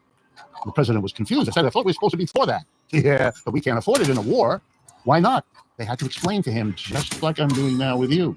If there's a sudden shortage, then there won't be enough toasters or ice cream cones or fill in the blank. And you know what happens in a market economy when there's scarcity of goods? The people with the money offer more. You'll come with your dollar to the ice cream vendor in the park, and you got your two little kids with you, and you want to buy them an ice cream cone, and you hand him $2 for the 2 cones, and he looks at you and says, I only got 4 cones left. And before you can respond, the person next to you, who you can tell by his outfit is much better heeled than you are, says, I'll offer you $5 for each cone. Guess who gets the cones? If you have a shortage, a market system is a system that allocates whatever is scarce to the people with the most money. Those of you who think of yourself as moral or ethical, ought to think about why you support a market system that does what I just said. Really? That's what you want? You want to live in an economy that distributes whatever is scarce to people with the most money? You know what that means? It means that the little bit of milk will be purchased at a high price by the nice rich couple who gives it to their cat, but it will not be affordable to the poor couple who needs it for their children. That's how the market works, Jack. You're supposed to love the market. You're supposed to believe it's efficient. It never was. That kind of argument is what we in academia call bullshit.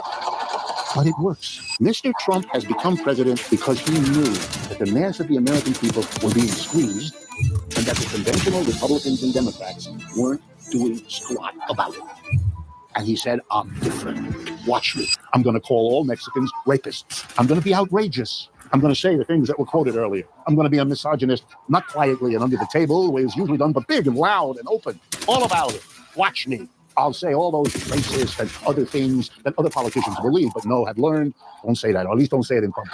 And he convinced Americans, a lot of them, not all, but a lot of them. He's different.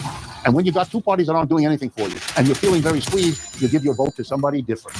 After all, why not? The Democrats had the equivalent. You all know his name, Bernie. He was the different on the other end. A politician who, for the first time in half a century, didn't run away from the name socialist. Had he run, he would have picked up that same different. Maybe let's go with him. But the Democrats shut down their only chance. And look at them. They suffered the results. Mr. Trump, there's no reason for any of us to imagine he's going to change. He's going to be Mr. Different. That's what he does. And you can already see it. You can see it in what he did to Mr. Netanyahu. Bye-bye, Mr. Netanyahu. Your life is probably over, your career, almost certainly. For those of you who don't understand it, it's again American craziness. The Israelis made a decision to hitch their wagon with the United States. They made that decision many years ago. Fateful decision. Good in the short run, a disaster in the long run. And that disaster has now come full circle. They're identified in the whole world as a complicit partner in what was done in Gaza. The Israelis went into Gaza to defeat and destroy Hamas. Didn't work. To defeat or eject the Palestinian people. Didn't work. And all that happened 2 days ago was a decision by the United States upon which it depends to cut its relationship with a losing proposition. It's ugly all around. It will not save the United States from being identified as complicit with all that happened there. And the books and articles and documentaries about it will be with us for the next generation.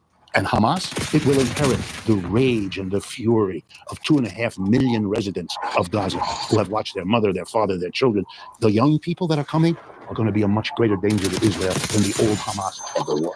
This is a disaster. And most of the world sees it. That's why the votes in the UN are lopsided. 150 countries on the side of the Palestinians, 25 abstentions of the United States, Israel, and the Canary Islands. I mean, it's silly. It's a silly spectacle.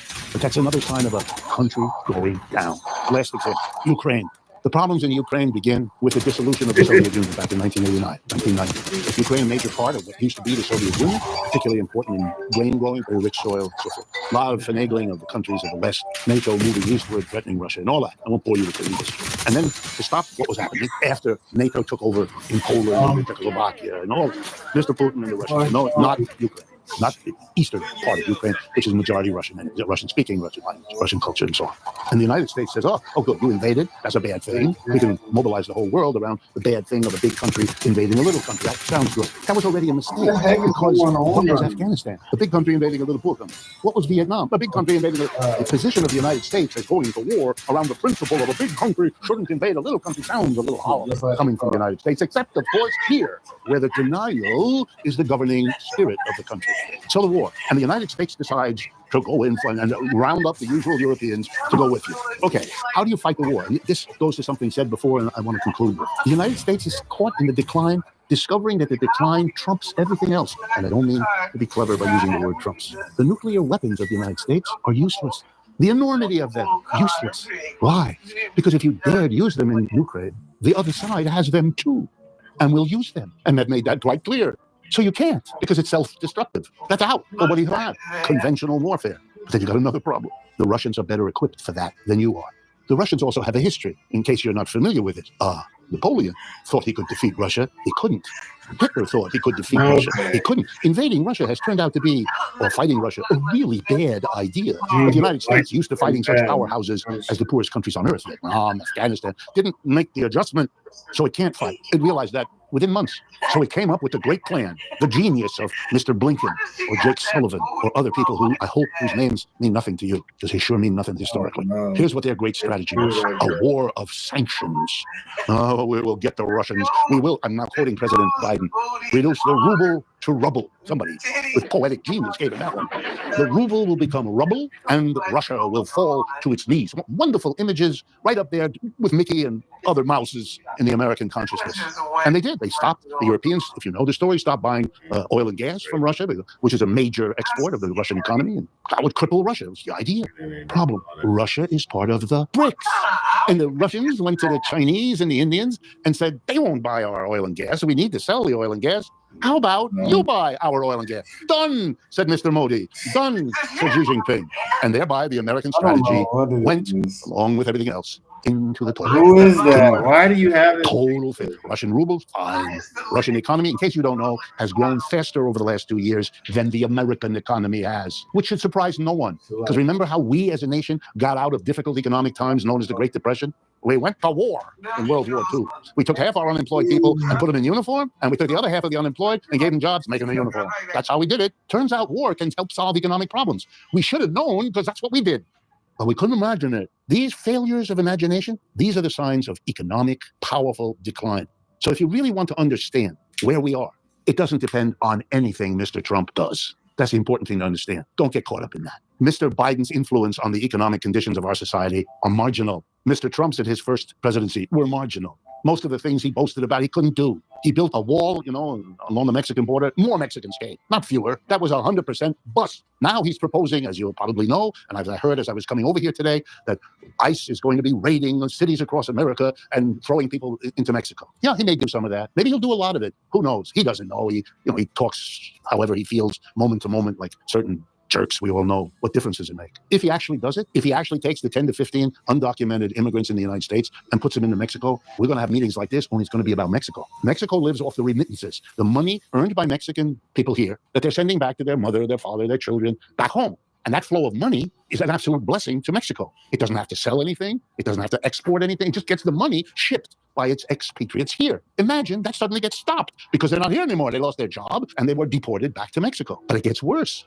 They're arriving in Mexico at a time when Mr. Trump is threatening them or hitting them with tariffs, which is killing the market Mexico had in the United States, its biggest buyer of its output, including many automobiles made by Ford and General Motors in Mexico for export here. Those goods are not going to be able to come in here without a tariff, which means we're not going to be buying them, which means the Mexicans are going to be laying people off when the money from remittances isn't coming, and the millions are coming looking for the work that will not be there. You know what that's going to make out of Mexico? A disaster that's going to remind everyone else of the sad country of Haiti. A disaster of gangs. American tourism there, bye-bye. That's the kind of chaos that's coming out of the denial. The war in Ukraine is lost because the Russians can fight forever. And for those of you who pay attention, you may have noticed, you should have, that the Russian army is many, many miles into Ukraine. It's very clear who's winning and very clear who's losing, except here. So my parting final words, most of what's about to happen is not about Mr. Trump or what he does or doesn't do. His capacity for saying one thing and doing another is already legendary.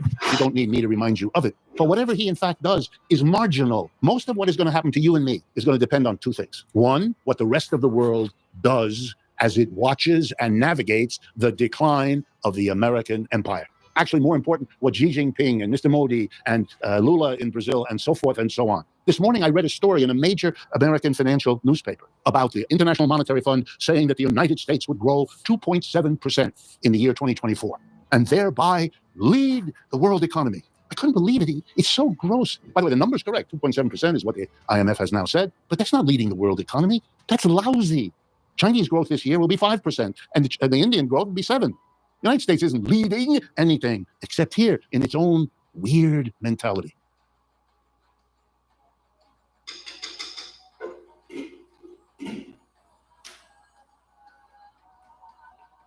U.S. foreign policy under Donald Trump has been defined by an America First agenda. But what does this mean in a world where the old centers of hegemonic power are shifting? This week on Upfront, I'll be speaking to renowned economist and director of Columbia University's Center for Sustainable Development, Jeffrey Sachs. Jeffrey Sachs, thanks so much for joining us on Upfront. I'm delighted to be with you. You said that we're now living in a multipolar world with major powers like Russia, China, India asserting their own influence, whether that's economic or political. You've also said that the U.S. sort of state is in decline. Can you explain why you think that is and how that's come to pass where we have this new arrangement of power? We have a new arrangement of power because these other parts of the world have made a lot of economic and technological progress.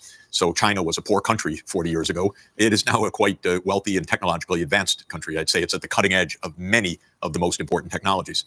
How did they get there? Very hard work, very high investment rates, very good strategy, serious planning. They thought ahead, they worked hard at it, and they were successful. This is the main fact. The second fact is a basic technological fact, which we kind of understood in the Cold War and kind of forgot after 1991, but it's a real truth every moment of our lives. And that is because of nuclear weapons and because other countries have a lot of them, we can't defeat those countries. So the world's intrinsically multipolar in the sense, don't mess with another nuclear superpower, can really wreck your day. And we forgot that after 1991. Why 1991? That was the year that the Soviet Union dissolved into 15 states. And the American elite said, okay, now we really are all alone. We are the world's sole superpower. We treated Russia absolutely stupidly, abused our power, which was real, but abused it to the point where we ended up having a full-fledged war. It's in a way a proxy war in Ukraine, but it's a war between the United States and Russia, actually. It's not described that way in our press, but it is that way. And the point I'm making is you can't win a war like that, because if you win, you lose. Russia has thousands of nuclear warheads. It's not going down. And if you lose on the battlefield with conventional, you lose again. Yeah. So this whole Ukraine adventure was forgetting that there was already intrinsically a multipolar world simply because there are multiple powers with many nuclear arms that can ruin your day, that can end up destroying our country and the world. So the fact of the matter is the United States is 4.1% of the world's population. We have 335 million people, approximately. The world is 8.1 billion people. There are a lot of other people. They don't see it the way that Washington sees it, that Washington runs the show. But I know Washington till this day has the delusion that they run the show. Does that delusion make it hard for the United States to maintain its current footing or even regain power? You can't regain unipolarity, or you can't even regain the position the United States was in 30 or 40 years ago in relative terms, because China is China now, an advanced, technologically sophisticated, militarily powerful country. Not an enemy, in my view, at all, but so powerful, we better not go to war with China, that's for sure. It would end up either blowing up the world or defeating us or doing something completely no good outcomes. Totally disastrous. Do the American policymakers understand those realities? Do they understand that India has changed? Because India was, in the American mind, an impoverished country that we could bring around to be enemies of China and so forth, which is what they try to do. They don't understand. India is making remarkable advances economically and technologically, is a nuclear superpower, has a space program that is very active, is in the forefront of digital technologies. So this is the truth of the world, but we don't understand that we still make demands. We think we can make trade wars, or we can launch real wars, or we can threaten other countries with this and that. It doesn't work. Under Trump, the U.S. has withdrawn from the World Health Organization, the United Nations Human Rights Council, Paris Climate Agreement. He's also imposed significant tariffs on allies like Canada and the EU. What's your take on the broader impact of these kinds of things? The idea of the Trump administration is we shouldn't be bound by things like Earlier, the UN. Iran launched the most significant wave of military attacks ever directed directly at Israeli territory in less than 2 hours. Use our power. More than 200 projectiles consisting of ballistic missiles and armed drones hit various strategic points inside Israel. Approach. It's a little bit like saying you go to the traffic light and traffic light's red and you say, I'm walking anyway. Who's going to tell me what to do? Well, the light's there for a reason. It's good to actually regulate the flows in all directions. Trade rules are not to this is not an empty threat. Harm the not United just States. A trade rules diplomatic are bluff to and not act a like a proxy traffic light attack. to make sure that the trade flows in a systematic way according to rules that are This common is a to deadly all retaliatory countries. attack So I since think the first basic conflict conceptual flared from idea country to that country, we don't and its like the scale UN, is we're not very gonna be large. bound by any of these stupid organizations. We are America. Some of these moves, for example, Trump will say that the UN attack Human Rights began at Council is exactly unfair to the United States, places an 2,240 unfair burden local on them that time. it does on other nations, but that the climate accords are Warning unreasonable given sirens what they're sounded asking. in Tel Aviv, What do you say to Haifa, this? Well, Ramat when it comes Gan, to climate Ashdod. change, one basic point. Well, The a couple Israeli basic radar points. First, system recorded climate the change launch of more is than 120 real. Second, ballistic missiles and it's about really 7. dangerous. Third, it is accelerating.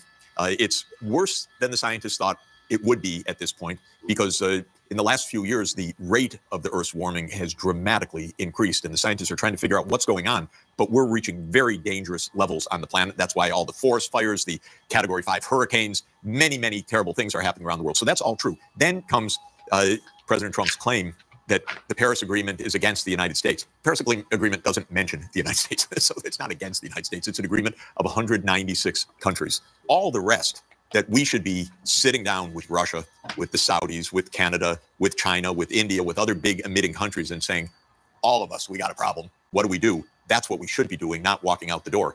And not saying, you know what, we're just going to live with it. Climate changes. This is actually doesn't pass muster if you take even just a little bit of a careful look at this. What the United States is doing inadvertently, I'm sure that Trump doesn't appreciate this, but the United States is giving the technological lead over to China. It's handing it over, saying, we're not going to get into things like electric vehicles. We're not going to get into solar. And so we're going to drill, baby, drill. So you have the lead of the future economy of the 21st century, which China says, okay, we will produce most of the electric vehicles in the world. Thank you very much. We will produce fourth generation nuclear, the modular nuclear. We will produce wind, solar, hydro. We'll have smart digital grids. That's all the things China's doing right now. Let's talk a little bit on the domestic front. In your 2018 book, A New American Foreign Policy Beyond American Exceptionalism, you wrote that Trump's America First agenda was really about putting white America first, that he's part of a global wave of anti-immigrant and racist politics. Recently, Trump unleashed ICE agents on undocumented immigrants, which of course sparked heavy protests in California. There's clearly resistance to his policies, but do you think that resistance is enough to shift anything? No, not right now. I think, but we are in for many years of instability in the United States. This is not 1 day, 1 week, 1 month. This is a pretty deep social divide. I do believe if you have to put it down into one fundamental concept, it is racism in the end. This is about the changing racial composition, changing ethnic composition of America, which is becoming less white over time, and a lot more immigrant population, foreign-born and so forth.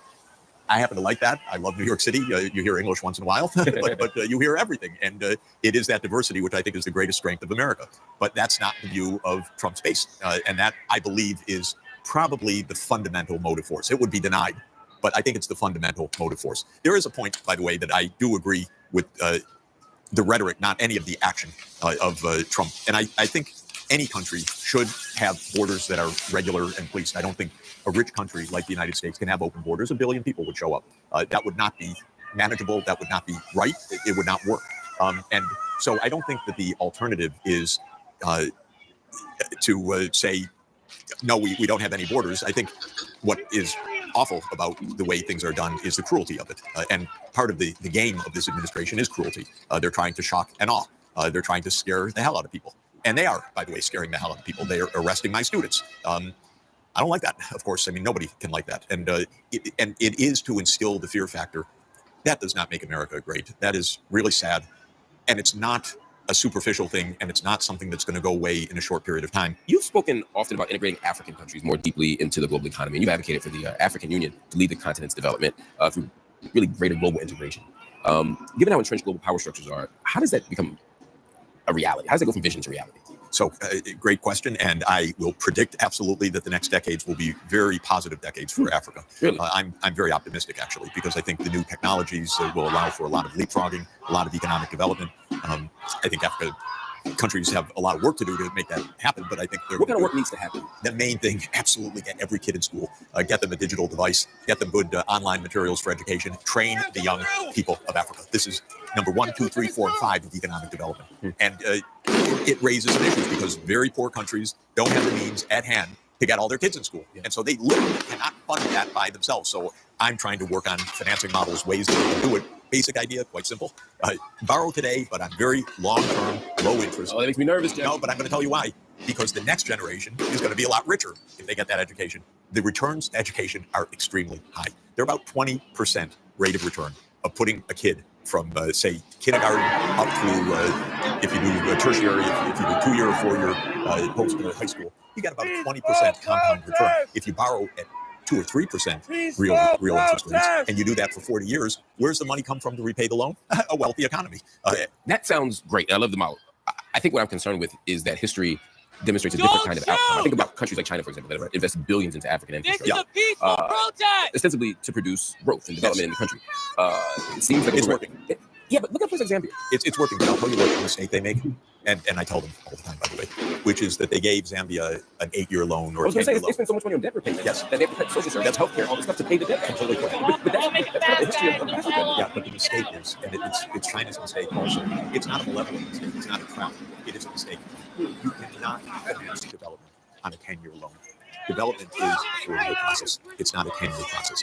And we are so nasty to tell a poor country that maybe gets the kid from kindergarten to 9th grade. Now you pay back the loan. I'm sorry, the kid's still in 9th grade. Right. So you need 40-year debt. And what I'm saying to the Chinese government officials who listen to me and at least hear my arguments is just extend these loans at low interest, but make this not due today. That's crazy. Make it due 25, 30 years. I mean, I can see why these superpowers don't want to do that. I think that they are willing to do that, actually. Okay. So that is my idea. The other idea, which I don't like, which is the IMF's idea, I'm sorry to say, is, well, Mr. Finance Minister, it would just be great for all those kids to be in school, but you don't have the money. And I know you love a little electricity, but so sorry, there's no money. So that, to my mind, is the real poverty trap, which is you don't finance the absolute core investment. You need to watch what's going on.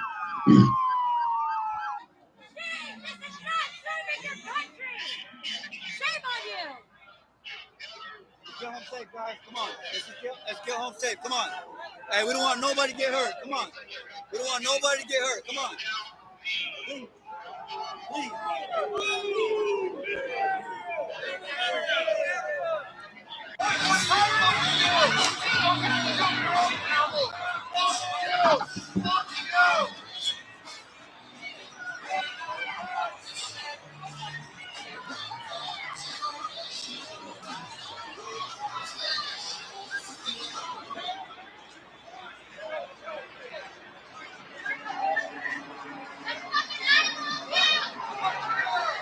Is this what y'all want to show us?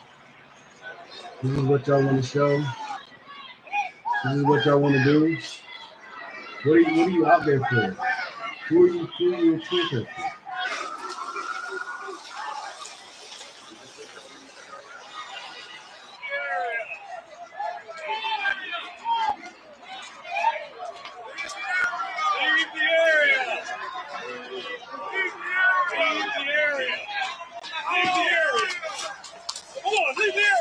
I want to stay in this country this bad. This is how bad y'all want to stay in this country.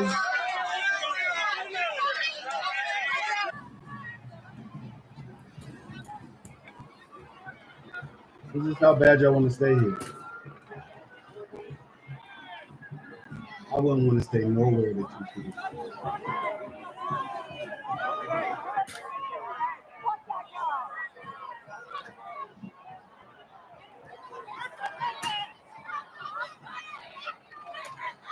I would not stay anywhere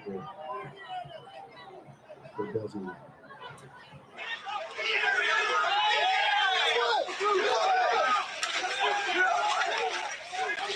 Definitely.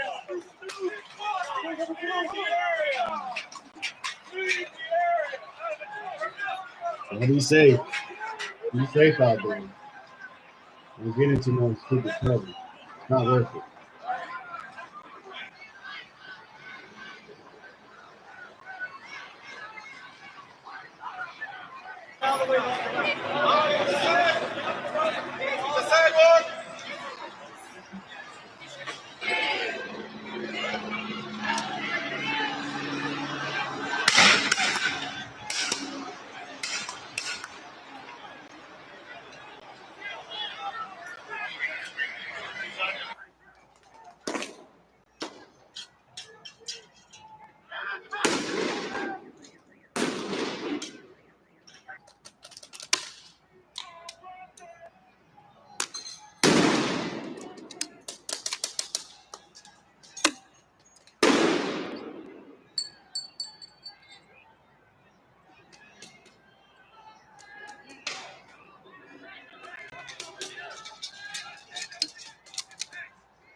You know why?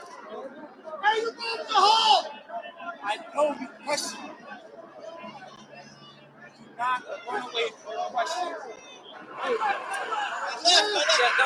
left.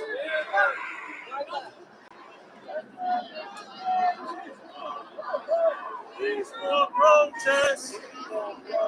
Peaceful protest. Peaceful protest. Peaceful protest.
not run away from the question.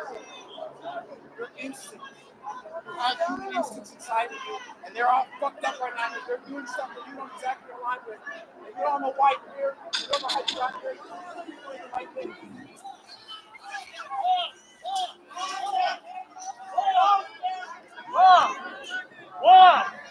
Walk!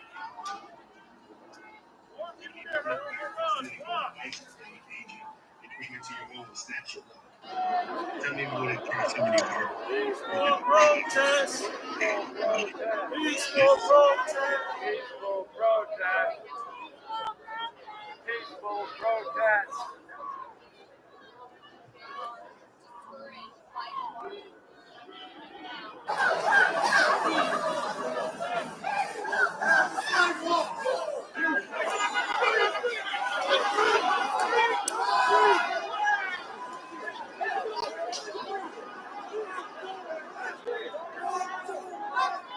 They're moving this around, people. Don't let yourself be rattled.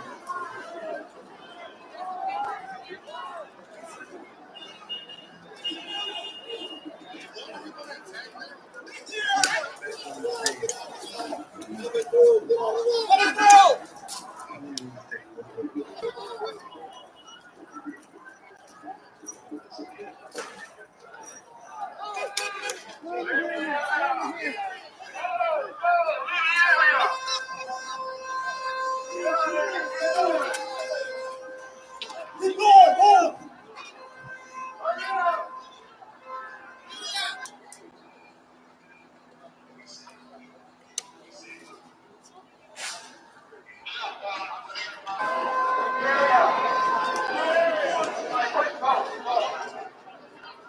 Get back! Why?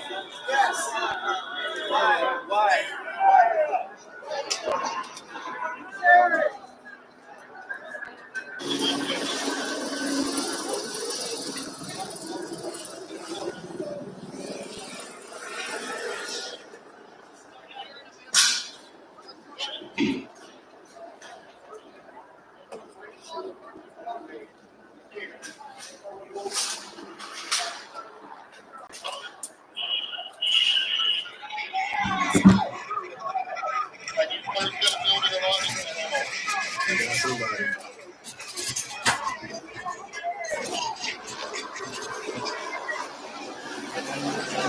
Hey, be safe out there.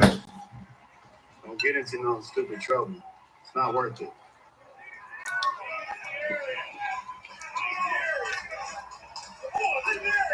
Y'all want to stay in this country this bad? This is how bad y'all want to stay in this country?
Coming through! Coming through!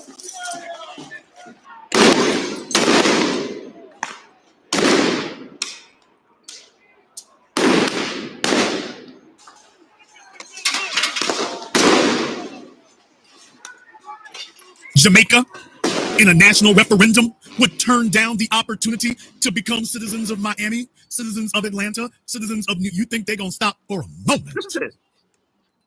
When they look around and they see the males bragging about ain't nothing to life but smoking weed and chilling out. Damn. You think they wouldn't sell it out in a heartbeat? Because they already are.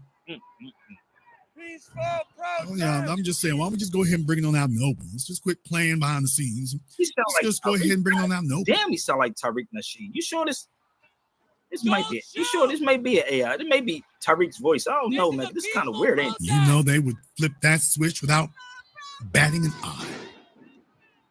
So yeah, don't get too quick trying to talk flip like they gonna be so solid. Like everybody down here 10 toes down. You know your daughters will be first in line.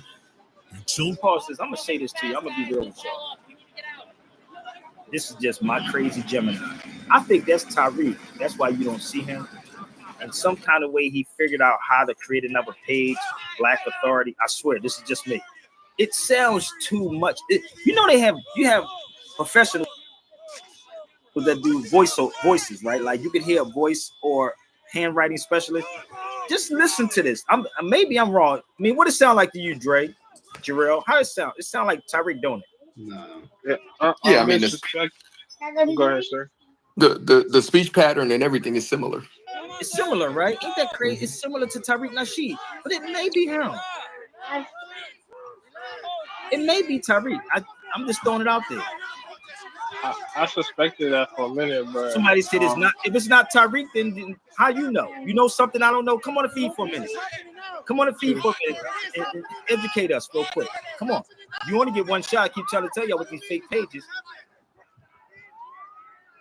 I don't even know, but it's either Tariq copies him or I don't know. Tariq disrespect Caribbean people too. All of them. Children would be next. Let's get home safe. Come on. Hey, we don't want nobody to get hurt. Come on. We don't want The nobody children to would get be hurt. next. No, they ain't home. I'm gonna ask you a question here. We created the phrase "I'm black and I'm proud." There is no equivalent to that in Mexico, the Caribbean, Africa, or anywhere else. He said we created. I'm black and I'm. Who did? When did that happen? I'm black and I'm proud. You know, James Brown didn't even say that. James Brown said the hook. If you're a real researcher, you'll research that. James Brown said the hook. Right? James Brown said, say it loud. That's all he said. And let me help y'all out. If you do some research, you'll find out that it was white people, Asian people, all different mixtures of people in that particular crowd. I don't know if you know that or not. In that particular crowd, when the children were saying, I'm black and I'm proud, it was not black people. It was a mixture of people. Facts 101. Do your research. You don't want to sit in the arena with me, baby. Let's go. Oh, that's when we talk about being on code. See what I'm saying? That's the Tyreek thing. Being on code, nigga. Being on code. What code? There is no concept of that or equivalent of that. I want y'all to pay attention to everything that's on here. You see the flag, right? Everybody sees that, right? You see the flag? Yeah. It looks like the United States. Word. Okay, so let me show you how crazy this is. You ready? So let me help y'all out. I told y'all I'll dissect this like I'm a doctor. Let me show y'all something, okay? So I'm still waiting for the foundational Black American food. I'm waiting for the United States food. Please help me out. Somebody did say, well, it's diabetes. Let me show you two different. I'm gonna help y'all out, okay? Y'all see that flag? All right. So we need to take them back to school. Let me show you this. Ooh, that's in the civics book. Should I blow it up for them? Can you see it? They don't bring you nothing this good.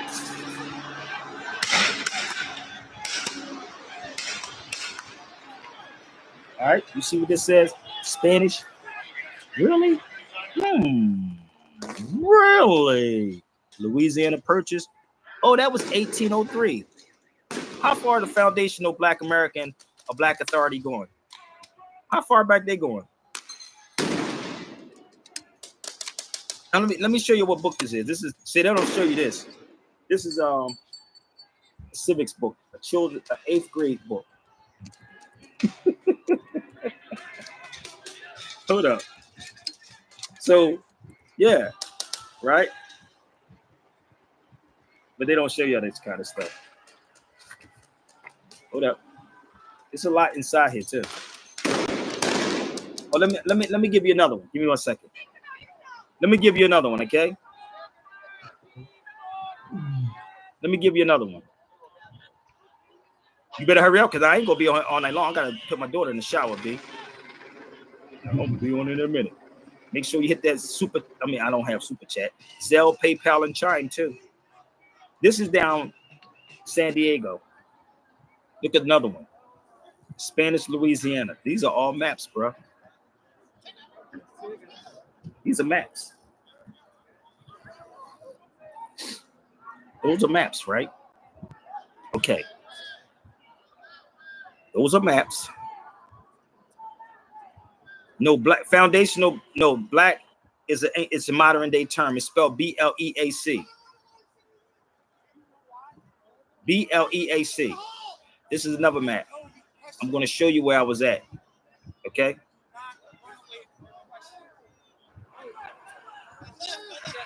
If you go down to Balboa's Park out here in Cali, you will see that map. That's me. Something happened in 1492. Yeah, it did.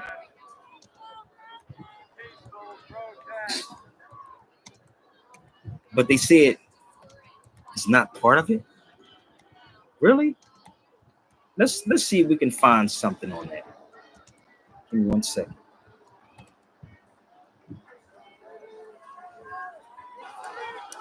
Oh, let's see what's America, y'all. Y'all ready?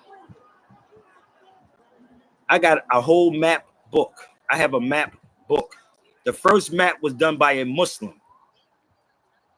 The first map was done by Idrisi, a Muslim. So this is from Utah Education Network. So we're going to educate y'all on what America is, okay? This is the continents of North America. Rums, please. So North America is the third largest continent. Now, here you go. United States is in America. Canada is America. Mexico is in America. Greenland is in America. Costa Rica is in America. El Salvador is in America. So they're all Americans. Trinidad and Tobago is in America. Haiti is in America. Oh, Guatemala is in America. Belize is in America. Honduras is in America. Oh, are y'all getting this yet? Make sure y'all jump on that brother's feed tomorrow and let him know all this is America. St. Kitts, St. Vincent, Jamaica, Dominican Republic. Oh, Antigua. Oh, Dominican, Bahamas. Oh, they all America? Really? Did he miss to show y'all this one? Oh, he forgot to show y'all this part.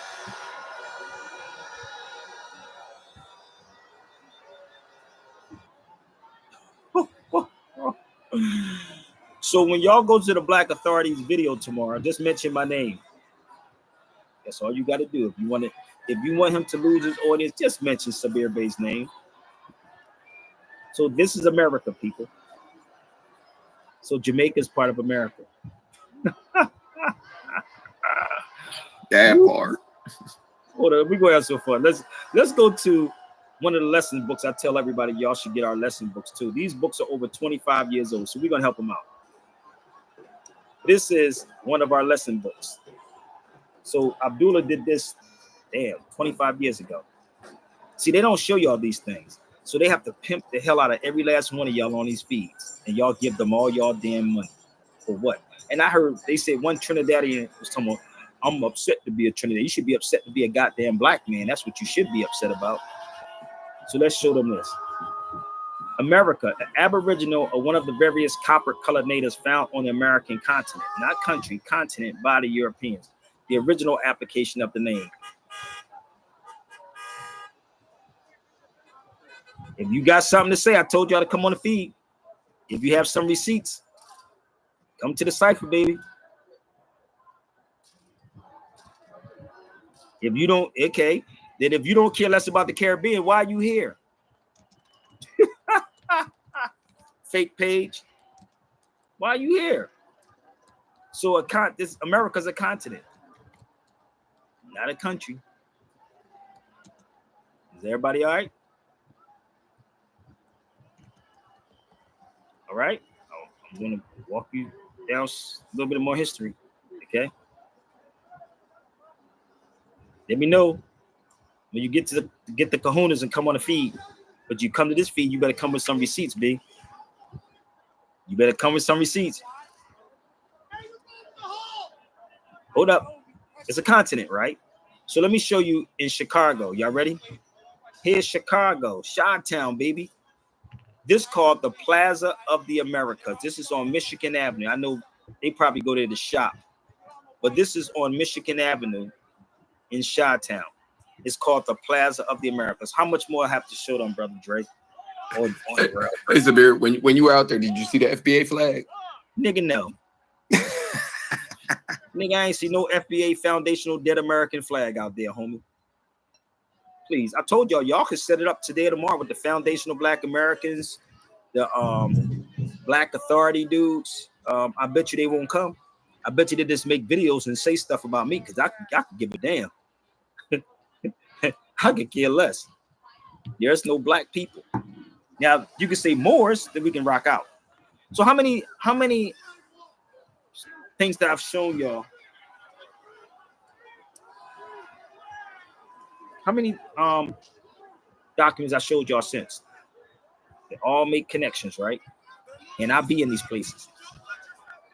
So the crazy part is, let me go to another one. You want to see something else? Let's go to another one.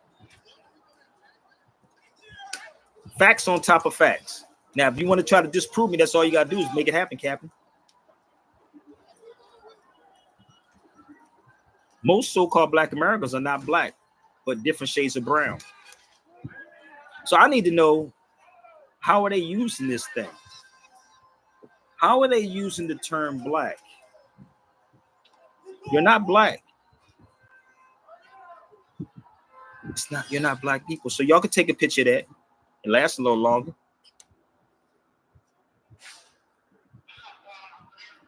Listen, I don't know what you meant. I left the United States many times, family. You got something to say, come on the feed.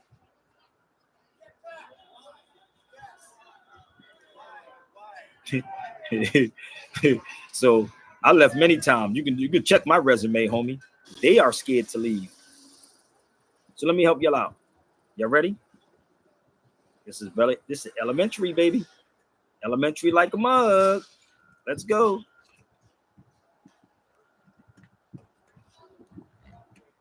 Black in color, on the other hand, has no historic meaning. Black is from the Anglo-Saxon BLAEC. And black is from the using a European term. Black is an Anglo-Saxon. I don't know who this is, but I don't like people coming on the feed without showing their faces. But anywho. Oh, it's the person you told to get on the feed. I didn't tell you to get on the feed. I said if you have some facts on here. I didn't tell you. I can't tell you anything. I'm not your parent. Not your parent. So black has no historical meaning whatsoever for African people. Listen, people, please stop trying to fight against me and do your goddamn own research. I don't sit back and put stuff off online. I've been in a lot of countries, bro. I've been in a lot of countries. And when you sit with these people, I don't go there for vacation and drink and sit back and chill. And no, I'm there. Black is an Anglo-Saxon word. J.A. Rogers. Please read his books. They're very simple. Very, very simple. So, somebody sounded like they're lighting something up on this mug. Y'all need to chill with the white man smoking. You know what the funny part is? You know the funny part about our people? Niggas are sit up here smoking Dutch cigars, and the Dutch been smoking niggas since 1492. You ain't smoking a Cuban cigar. Niggas are smoking Dutch cigars, and that's a European cigar. Go look them up. Tell me where you get a Cuban cigar at. You got all the Dutch cigars, and the Dutch been smoking niggas since 1492. Message. We are crazy, dude. So here you go again. This is J.A. Rogers' book.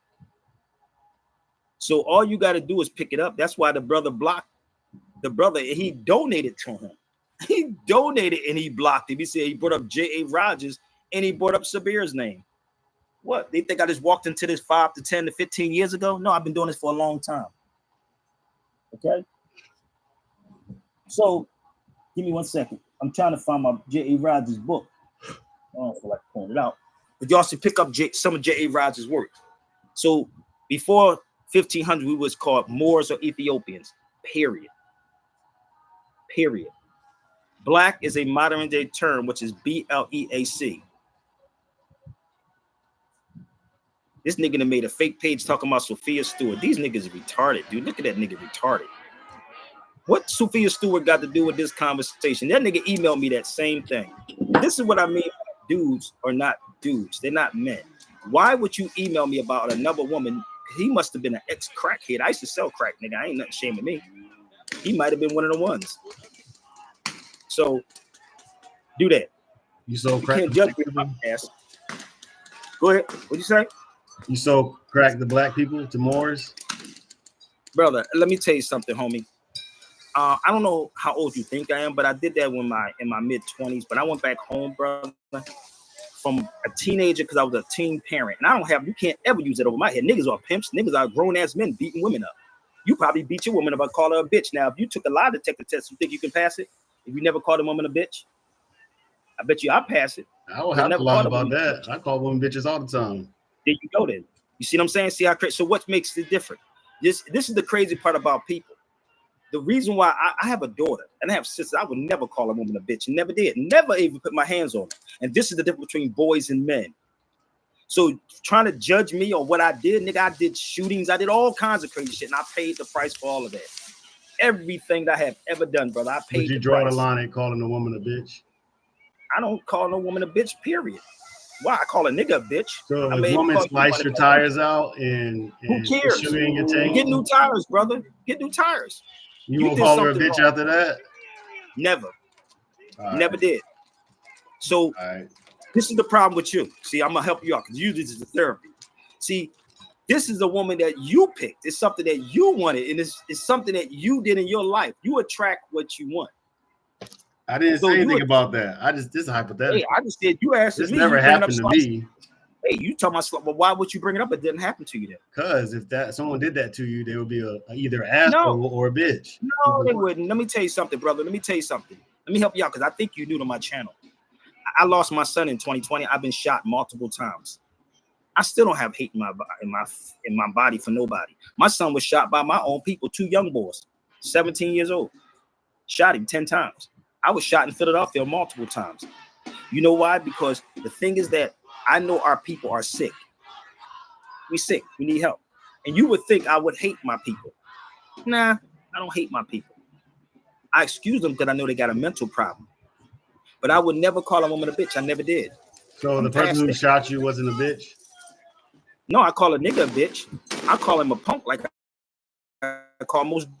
So if a woman shot you, she's still not a bitch? I call her dude. Bro, let me tell you something, homie. You keep trying to dig at me. I need to know about you. Let me help you out. My brother was stabbed by his. Figure out where's the line at. You can't figure me out. I would never, brother, point blank. I would never call a woman a bitch. I'll call a dude a bitch. What part are you missing? I mean, they both sounds like the hate that you're trying to say you don't have. Which way, but I don't have hate in my heart. I will call a dude a bitch just to be calling him. It's not hate. It's being sarcastic. I'm from Philadelphia, bro. I don't know where you're from, but I'm from. You just equated calling a woman a bitch to hate. Brother, I didn't say it was hate. I said I never call a woman a bitch. I said I don't hate anybody. Listen, brother, that's the cheapest thing you could do. I don't teach hate, nor do I talk hate. I said I don't call a woman a bitch. So don't please put words in my mouth. I didn't put words in my mouth. I'm taking it. You just what I said. You just said that I said that bitch was hate. I didn't say that. I said equivalated bitch to hate. You said I don't call a woman a bitch. I don't have hate in my heart. You're taking too far, brother. Listen, let me make it clear for you again. I don't teach hate. I don't call women bitches. Period. Okay. But you call men bitches. I would because I would insult you. That's why. That's the reason why I would do it. Let me help you out, brother. So in case you don't know who I am. I'm a Gemini. I have a smart mouth from Philly. That's just how I am. I don't know where you from because you're hiding behind social media. I don't even know who you are. So I'm gonna stop talking to you. Just listen to me. I don't, brother. I don't call women bitches. Okay. All right. You call a man a bitch. That sounds sexist to me. Who cares what it sounds like to you? You may be that way. Who cares? So again, if you brother, keep that's hypothetical. Fall back, brother. Thank you, brother. He's his own problem, and that's the thing about it. He's his own problem. I'm not his problem. The female that you listen, my brother's girl stabbed him 10 times. He still didn't call her a bitch. See, this is the thing. Like when you go through these cats, these new dudes out here now, these niggas are not even men. These new breed niggas, y'all not niggas, bro. I'm gonna keep it a buck. You don't. I didn't know that constituted a man by not calling a woman a bitch when she's acting like crazy. I didn't have dudes. A dude freaking shot his wife. She turned around, shot that nigga back. This is grown up Philadelphia. Like, shit, nigga. It happens. It happens. And that's the thing. So if I call you a man a bitch, it is. But for my women, I got something for y'all to really upset a dude. And this is not Sabir's words, right? Simone Parker, Kara's one wife, came up with this acronym. She said, if a man calls you a bitch, tell him that you are. Why? Because I take control here. Oh, you want to piss a nigga off? Just tell him because I take control here. You want to get a dude mad? That's all you got to do. See, I'm a bitch. I take control, baby. So If it has something to do with the subject, we can talk about this. Keep telling you, I can flip this thing from the floor mat to the doormat. I'm good at what I do. I'm very good at what I do. So if you ain't here to learn, kick rocks. So before the 1500s, we were called Ethiopians and Moors. All you got to do is do your own due diligence, do your research. So once you start understanding the connection, you'll understand everything that is happening. It's not a subject that I cannot talk about from history to law. All you got to do is go down my YouTube line, or all you got to do is Google Sabir Bey's name. And a lot of stuff will pop up. Okay? A lot of stuff will pop up. And for you cats that's, let me show you this. I just left Portugal in November. I'm always in Portugal. Let me show y'all something, how crazy this is. This is why they hated that sister. How many people ever heard about the Moorish mermaid, which is the mermaid? That's why they was mad at that sister that played the mermaid. How many people knew that? Now, remember what I told you about America, right? It's all of the Caribbean. So let me show you this. Okay? Let me show you what book this is from. You ready? I took this book over Portugal with me. Oh, it's in here.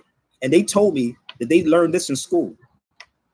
But when they come here, the problem is a lot of people who come here, they were told not to talk to black people. Facts. Because they would get deported. And Ivan Van Sertima told me that too in New Jersey one day. If they was to talk because of the fear, they would get deported. Where would they deport black people to? Oh no, they just kill them and lock them up. That's all they would do. But go look that up right there. Y'all ain't got to believe me. Look it up. You'll see it. So when I was in Portugal, I took that all the way to Portugal with me. And I'm sitting over here talking to the people in Portugal. And I'm bringing this stuff back to my people. You got to fight with these cats. They don't show you nothing. So let me show you me in Portugal. You can look this up. Let me ask you a question, my brother. Where do they say that the majority of the slaves came from? What part of Africa? Anybody? The West Africa, right? So are you familiar with Cape Verde? Not really, no. Okay, so that's the island that they stopped off at. You see me where I'm standing at right now? Look up this place right there. It's called Central Cabo Verde. This is in Portugal. Right? Now, I'm over here digging up all this information. I said, man, this is crazy. And the people that's in there is darker than, they darker than a lot of people that's on there. Different color, different complexions in there. This is a cultural center in Portugal when I was there. Right there. You say Cape Verde, but it's called Cabo Verde. Right? It's Cabo Verde. So they took them to the Caribbean in different places. And when you go to I'm from Philadelphia, but I live in LA. Right? So you will see the same people in Philly that's in LA. The only thing that is different is the culture. What do I mean by culture? We say water. Y'all may say water. We say John. Y'all may say something different. So that's a cultural difference. Cultural difference. But what makes the culture the same? And the one thing that makes the culture the same is hip hop. Everybody's hip hop. Hip hop has its own culture. Hip hop has its own lingo. That's hip hop. So hip hop is a West African language. I don't know if y'all know that. It's Wolof. It's a Wolof language. You ain't got to believe me. I'm going to explain this to y'all. See how it goes back to Africa? Go get Tariq and them ass, have a conversation with me on that. This is what it is. It's a Senegalese language. Wolof, which means hippie, which means to what? Open one's eyes. And when you hip, you hop out on what you know. When you hip, you hop. It means to open one's eye. That's culture. You take a culture, a cult, a group of people that believe in one thing, and cultivate the cult, it becomes a culture. That's how this goes. A group of people believing in one thing and cultivate it, it becomes a culture. Or you can have multiple cultures inside you. I can go to another country, even out here in LA. I've been out here for 15 years, but I'm from Philly. You know, lived in the Bronx, lived in different places. But when you sit in certain places, you can adapt or adopt the person's culture. This is why I said, what is Black America's culture? The red, white, and blue? It's a bunch of different cultures mixed in. How? Give me one. Well, you just mentioned one, language. So this is the funny part, right? Language, right? So there is no reason for Negroes to argue anybody else then, right? Because this is what my point was earlier. The guy said the other night, I have no African in me. So you have to have something, rather it's language, food, or whatever in you. You're eating someone else's food. You're dressing someone else's way, right? So when people say, I have none of that, that means you have your own culture. Nobody else came into your culture and interfered with your culture. See how crazy that sounds? So everything that we're eating, the food, the saffron, if you look up saffron, it's the most expensive herb. The Moors brought saffron. If you look up paella, it's not Spanish. Paella, if you look up Moorish paella, the Moors brought paella, and it means leftover. That's what it means. Horchata is Moors. The Moors brought the horchata, the Spanish drinking. The algorithm. Listen to me. Everybody's chasing the algorithm. Do y'all know where the term algorithm come from? Anybody on the feed? Y'all chase the algorithm, right? Where does algorithm come from?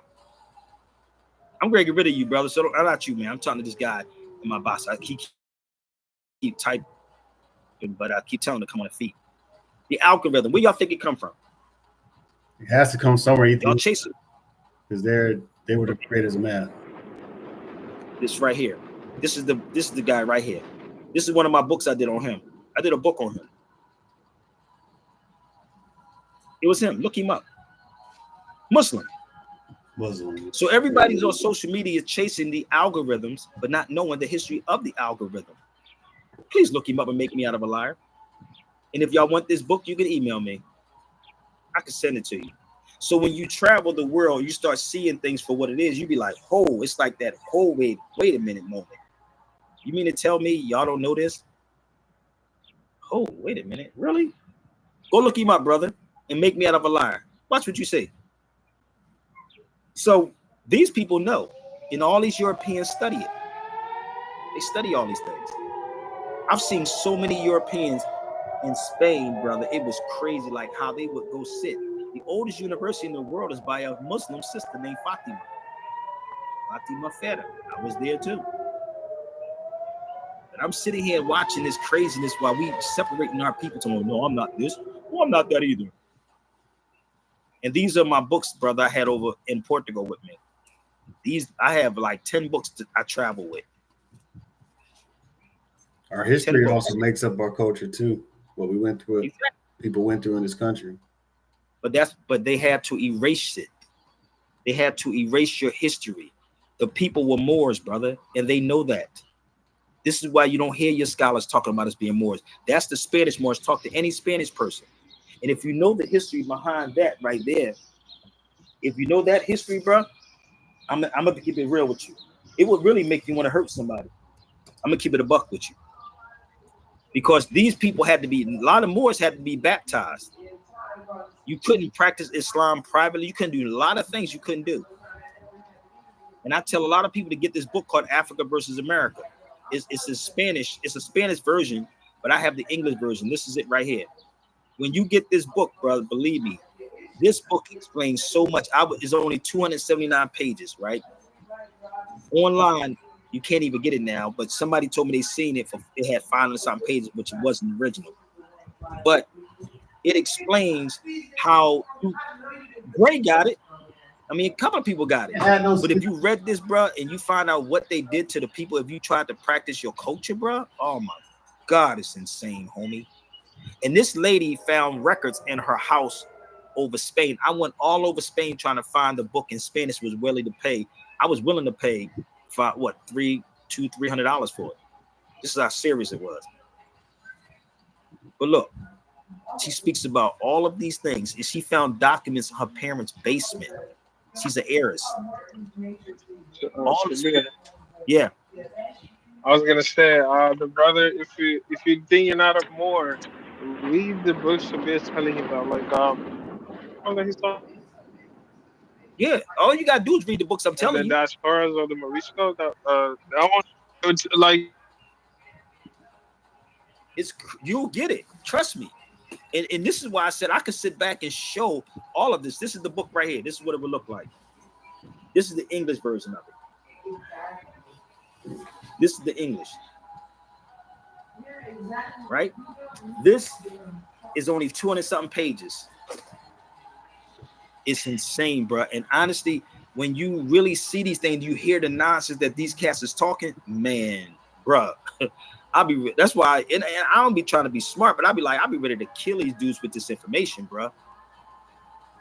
So when you look up these things, bro, and you see it for yourself, it'll piss you off. Let me show you something else. These are all books. I have the hard copies of certain books, but certain ones I can email to people. This is another book I tell people they should get. I told my brother Dre to get these books, right? So in this particular book, it speaks about the Moors again. It's all in there, people. This is how many pages? This is like 330 pages. But let me see if I can pull something up inside this book so y'all can see what it said. I'm gonna go one. This is my copies right here. This is my copies, right? These are my books. Anytime you see my books, they highlight it. So this book right here says the first people to be called Indians are Cubans, Haitians, Puerto Ricans, Puerto Rico, Jamaica, and the Bahamas. These were the first people to be called Indians.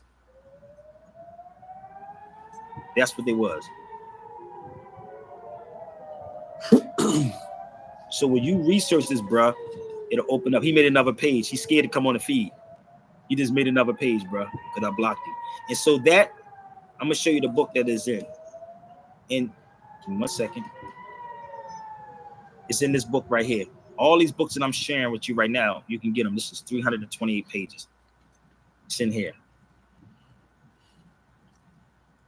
It is so much history, bro, that they sit.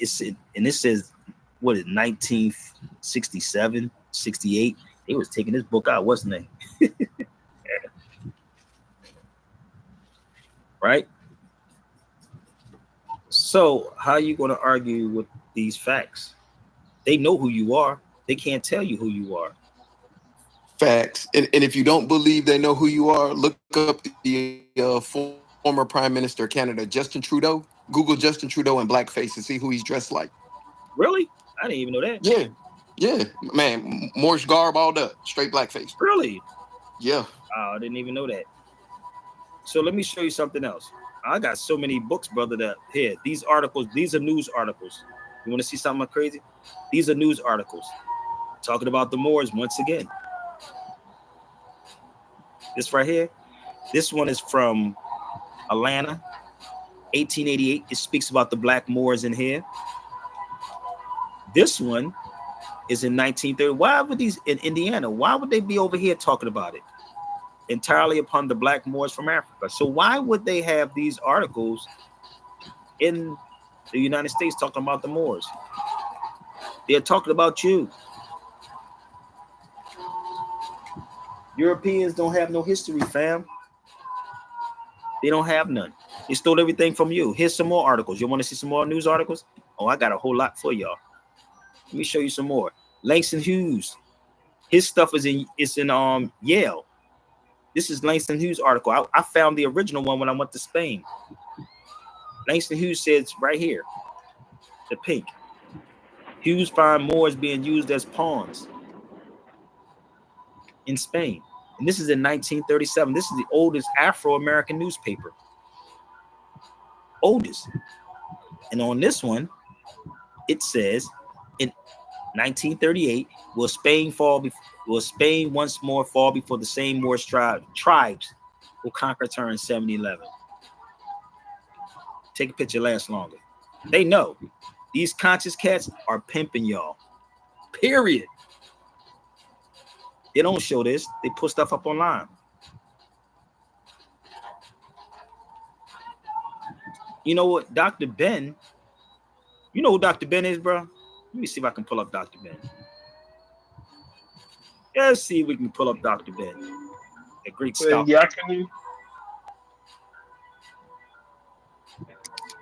You talking about Ben Yakinen, sir? Yeah. He's got heavy books too. Jeez.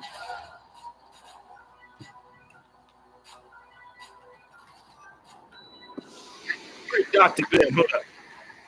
Let's go.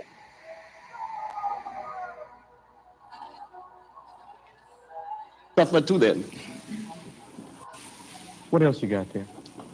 Well, the three most noted in the West, and was it not Pope Melchizedek, the university system, building the University of Salamanca, Salamanca in Spain, a copy of the University of Genève from ancient Ghana, which was equally a copy of the University of Sankore in Tombouctou, which the French later called Timbuktu. Now, these look, if you want to read it, read Stanley Lane Poole's The Moors in Spain, written in 1887, or Alejandro Macaziza. Read his book in Spanish, The Moors in Spain, and said that even the bath was introduced by those Africans. You said the bra was introduced by... The bath was reintroduced because Rome had a bath before, but they stopped because of not understanding the Christian doctrine that the Europeans had embraced. They stopped for over 1,000 years from taking baths. Matter of fact, I'd like to make Matthew the fact that the Queen Victoria of England boasting of herself being the cleanest woman in all of Europe, taking one bath per month. That's what we said, Reed. I have books show you where people were made saints for boasting and never even washed their hands. Saints of the church. Did you have a copy with dirt with you? No, I didn't bring too many. Okay, let me. Got fired. So I like to be there. But my decision is not a fact. Read what was in Genesis. It's on page twisted into was in the Jude. Showing that the Coptic church is older than the Roman church. What we have been called. I love you. All the buses go from the black. Give me how if you talk about image. 1809 in the Sistine Chapel. And spend a lot of people library and see the amount of books they have. How many of these people have gone and traveled? You see, what I'm saying, there is no major university to stop pregnancy a day. Let me see if I can find it. Slave obey your man, shows up. All of the pyramids of Holy Mary and Jesus story. Mount Sinai is still in Africa, right? It's a negative confession. Let me see if I can the Westerners now said he was. Heard all this stuff. Because the one that was the conquerors, just like people who came here and took this land from the Indians. Blacks being in Egypt as well. Born in a manger in Bethlehem. They said he was born in a cave in Ethiopia. Who am I with? Just from the church. Well, two of the black Madonna child. That's New World. That carried as many as 40 people. Oh no! If y'all listen to 1 year after that, since you'll hear until the Greeks arrived with designed the step pyramid. Let us go back. Remember that Homer himself said, "The God Moses isn't supposed to." Already, y'all can go look at it. But if you go look at it, he said when we was calling ourselves Moors, he said it. For anybody that keep doubting it. So when I met Dr. Ben, and I met Dr. Ben on many occasions before he passed away, crazy. And he looked at me. I remember he was going into Sylvia's. I'm gonna give y'all the story. He was going into Sylvia's. You heard what he said about traveling. We was going into Sylvia's in Harlem. And first time I met him, Runoko Rashidi was pushing him in a wheelchair. And I was joking. I said, you shouldn't be in here. You shouldn't be eating that food, you know. But we started talking. And I was telling him about my travels and how I would travel and what I found. This is early on when I started going overseas. And he just smiled. The tension between the Black and Latino community needs to stop. And we need to be the generation to stop it. Anti-Blackness exists in our community. We know this. Anti-Blackness also exists within the Black community itself. All communities of color struggle with this. And the reason why is what we all have in common. We were all colonized and trained to have a mindset of you versus me for survival. But that ends with us. We need to lead with unity and not division. We have to be the change we want to see. We have to stop pointing the finger in both communities and make the decision that we are going to choose to be united versus anything. There's a whole story behind why those things happen. I'm seeing some misplaced anger from some Latino people. So they have to strip you of everything. This is why I tell people they're with us, front line, standing with us in solidarity. We did. We stood with y'all. Okay. In their voting. Let's see what he says right here. Black people voted in solidarity against that man. I'm not saying this is not our fight. Come on, baby. That's a fake case, homie. That's all you gotta do is come on the feed. When all you gotta do is hit the link, brother. If you want to talk with me, go hide behind social media, homie. Okay. You ain't gotta hide behind social media with me, homie. I ain't gonna call you a tether. I ain't gonna call you a coon. I ain't gonna do none of that. I'm gonna ask you. Don't ask me like you paying me. Okay? Do your research. Travel. It's a beautiful thing. Okay? So I'm almost finished, y'all, because I do have to put my daughter in bed.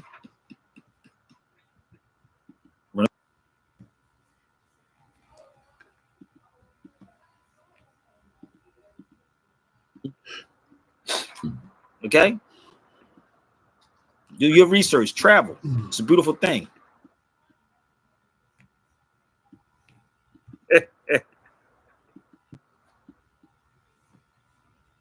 You do, but this is in LA, y'all. Calle de los Negros. It's called Negro Alley.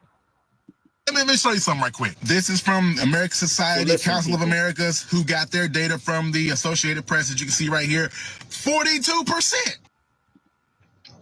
Latino voters cast a ballot for Donald Trump.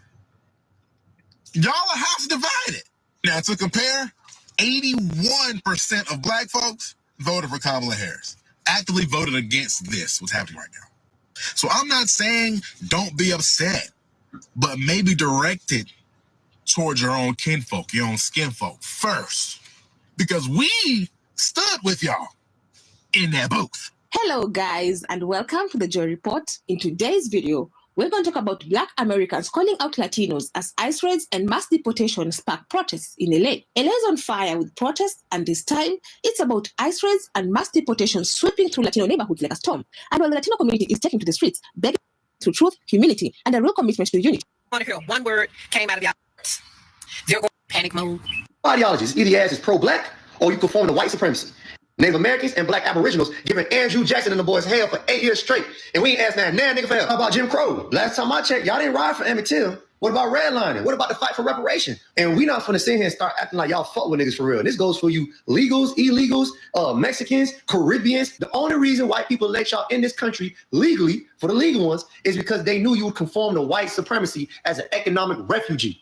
Right. So you didn't come here to help a nigga. You didn't come here to support a nigga. You came here for opportunity and benefits. Because in America, there's only two ideologies. Either your ass is pro-black or you conform to white supremacy.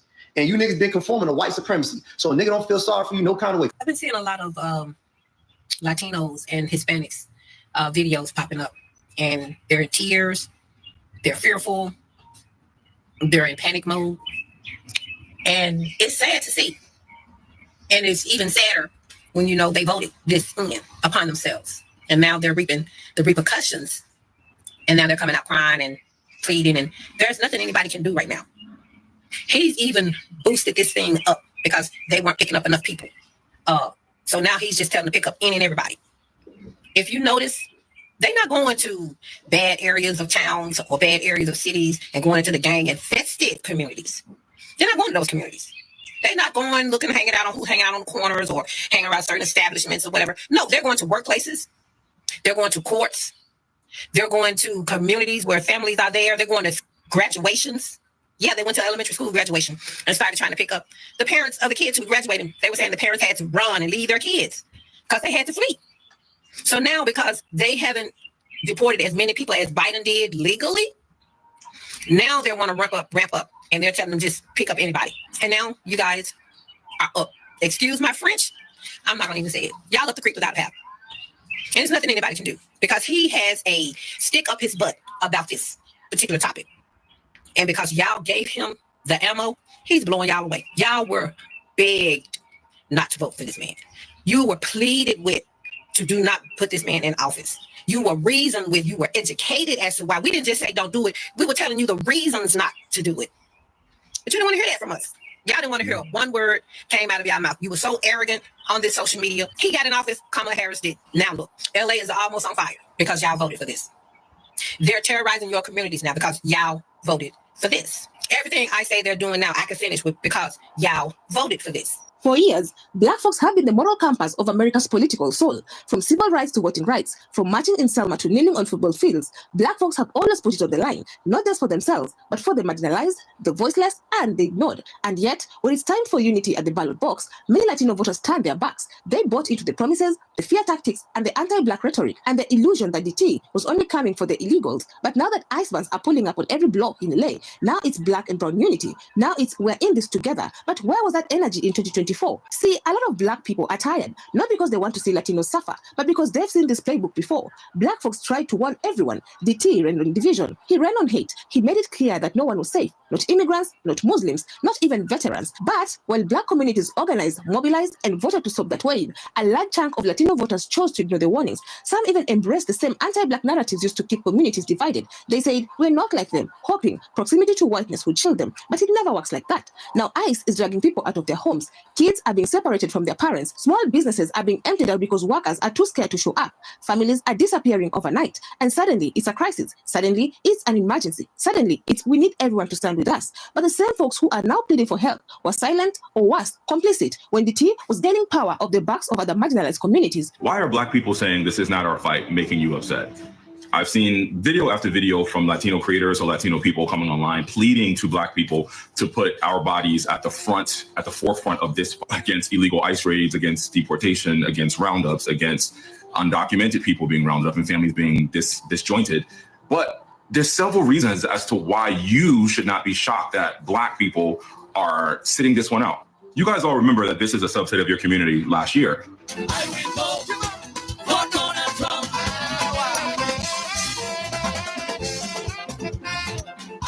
You're also aware that across the board, overwhelmingly Black people voted in favor of the candidate that had Black interests, Latino interests, Asian interests at heart. Where if you look at the sentiments of what that vote represents, half of your community voted for this.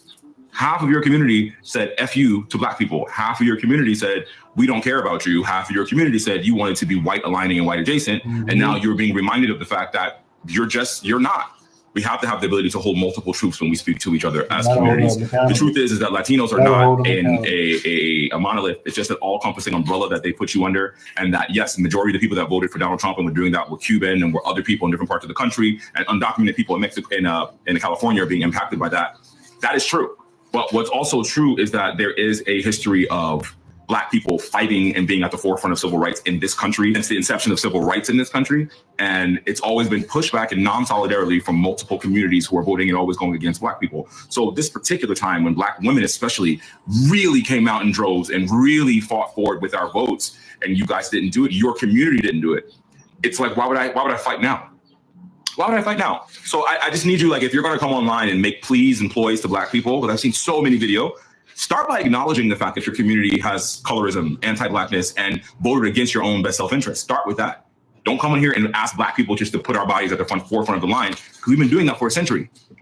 Secondly, I think the majority of Black people who are saying that they're sitting this one out are using their voice in other ways or having solidarity with you in other ways, but they're not going to protest. They're not going to go get hit by rubber bullets. They're not going to put themselves in harm's way or make that effort again, because you guys, it's time for you to fight for yourself. But you have to stop telling Black people to put themselves on the line when Black people are exhausted. Black people are exhausted. Black people have done so much for all communities in this country. At a certain point, there has to be a time where they need to rest. And right now, a bunch of people are resting, and that's fine. And let's be honest, the relationship between the Black and Latino communities in America is layered and complicated. There's shared struggle, yes, but there's also tension, especially when it comes to how each group shows up politically. Black Americans are often expected to lead every movement, carry every cause, and sacrifice for the sake of unity, even when that unity isn't reciprocated. And many are tired of being asked to show up when others didn't show up for them, tired of seeing their pain minimized while others center theirs, tired of the double standards. When protests broke out in 2020 over George Floyd, Black Americans were met with rubber bullets. The media painted them as thugs, and many Latinos stayed silent or worse, echoed the same law and order talking points. Now, the roles are reversed. The Black folks are being asked to come to the front lines again, to march, to post, to fight. But this time, many are saying no. It's not that Black people don't care. It's not that they are heartless. It's that they're exhausted for always being the first to fight and the last to be defended. They remember how, when they raised their alarm about DT's immigration policies, they were told to mind their business. They remember how Latino DT supporters brushed off warnings about ICE, the border wall, and mass deportations because they assumed it wouldn't touch them. They thought they were the exception. But now, reality is setting in, and it's brutal. And here's something a lot of Black people are asking. Why is it always them being called upon? Why is it always Black Americans expected to march, to speak up, to put themselves on the front lines every time there's a crisis? Where are the Asian communities? Where are the Arab Americans, the white liberals, and the so-called multicultural coalitions? Why aren't they being asked to shut down streets or organize fundraisers? It's always Black and brown unity when the pressure is on, but never brown and Asian unity or brown and white unity. It's almost as if the Latino community sees Black Americans as the default foot soldiers of justice, no matter who the issue affects. That's why this feels so one-sided. Black people are not the emergency button to be pressed on when things go bad. They're not here to be used and discarded. So before asking for Black support, maybe it's time to ask, why are you not asking anyone else? Why is Black pain always expected to stretch itself thin for the sake of everyone else's liberation? Everybody talking about this Black and brown need to unite and all this good stuff because of the LA riot and all that stuff. And my thing is, can y'all sub us out for the Asian community? Because the Asians, they getting away with a lot of stuff. They not doing nothing. Ain't nobody mentioning them. They just live in their own little world, peaceful. Like they ain't got no problems going on over there. They even had the Stop Hate Asian bill. I don't know if it's still there now though, but they had that bill. You know, they living good. Okay.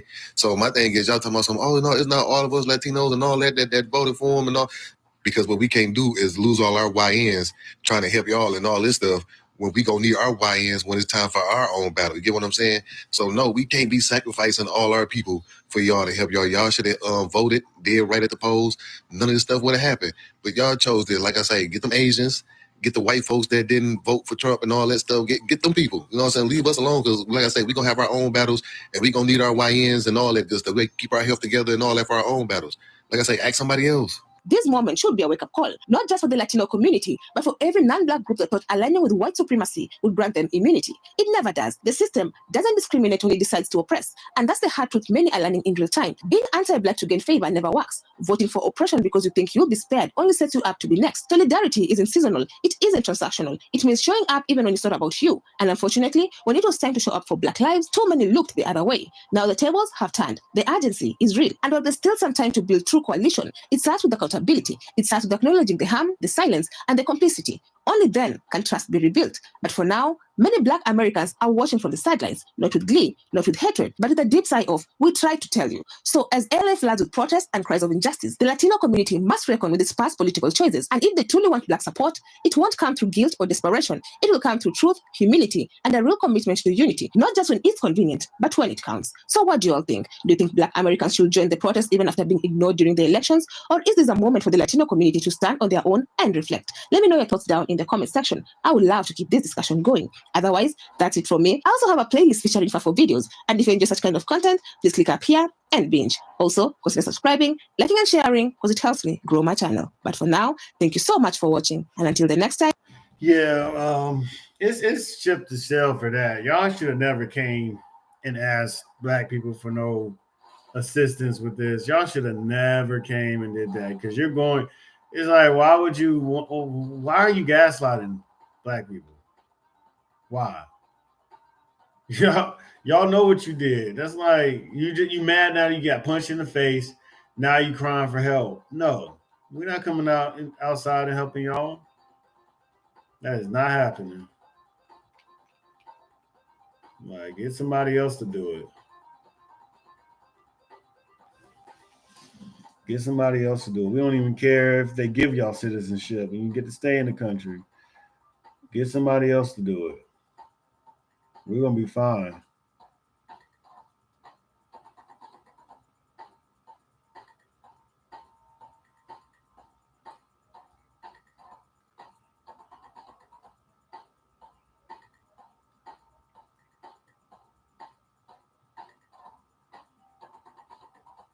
That's crazy, bro. This shit really does piss you off. It's like being black in America pisses you off. Y'all really are y'all really have the nerve.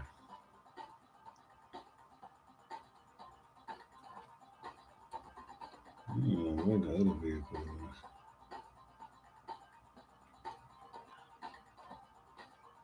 It's not in here.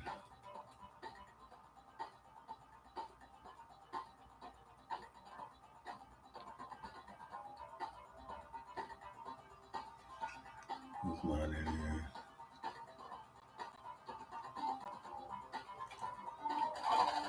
Let me kill some cops real quick.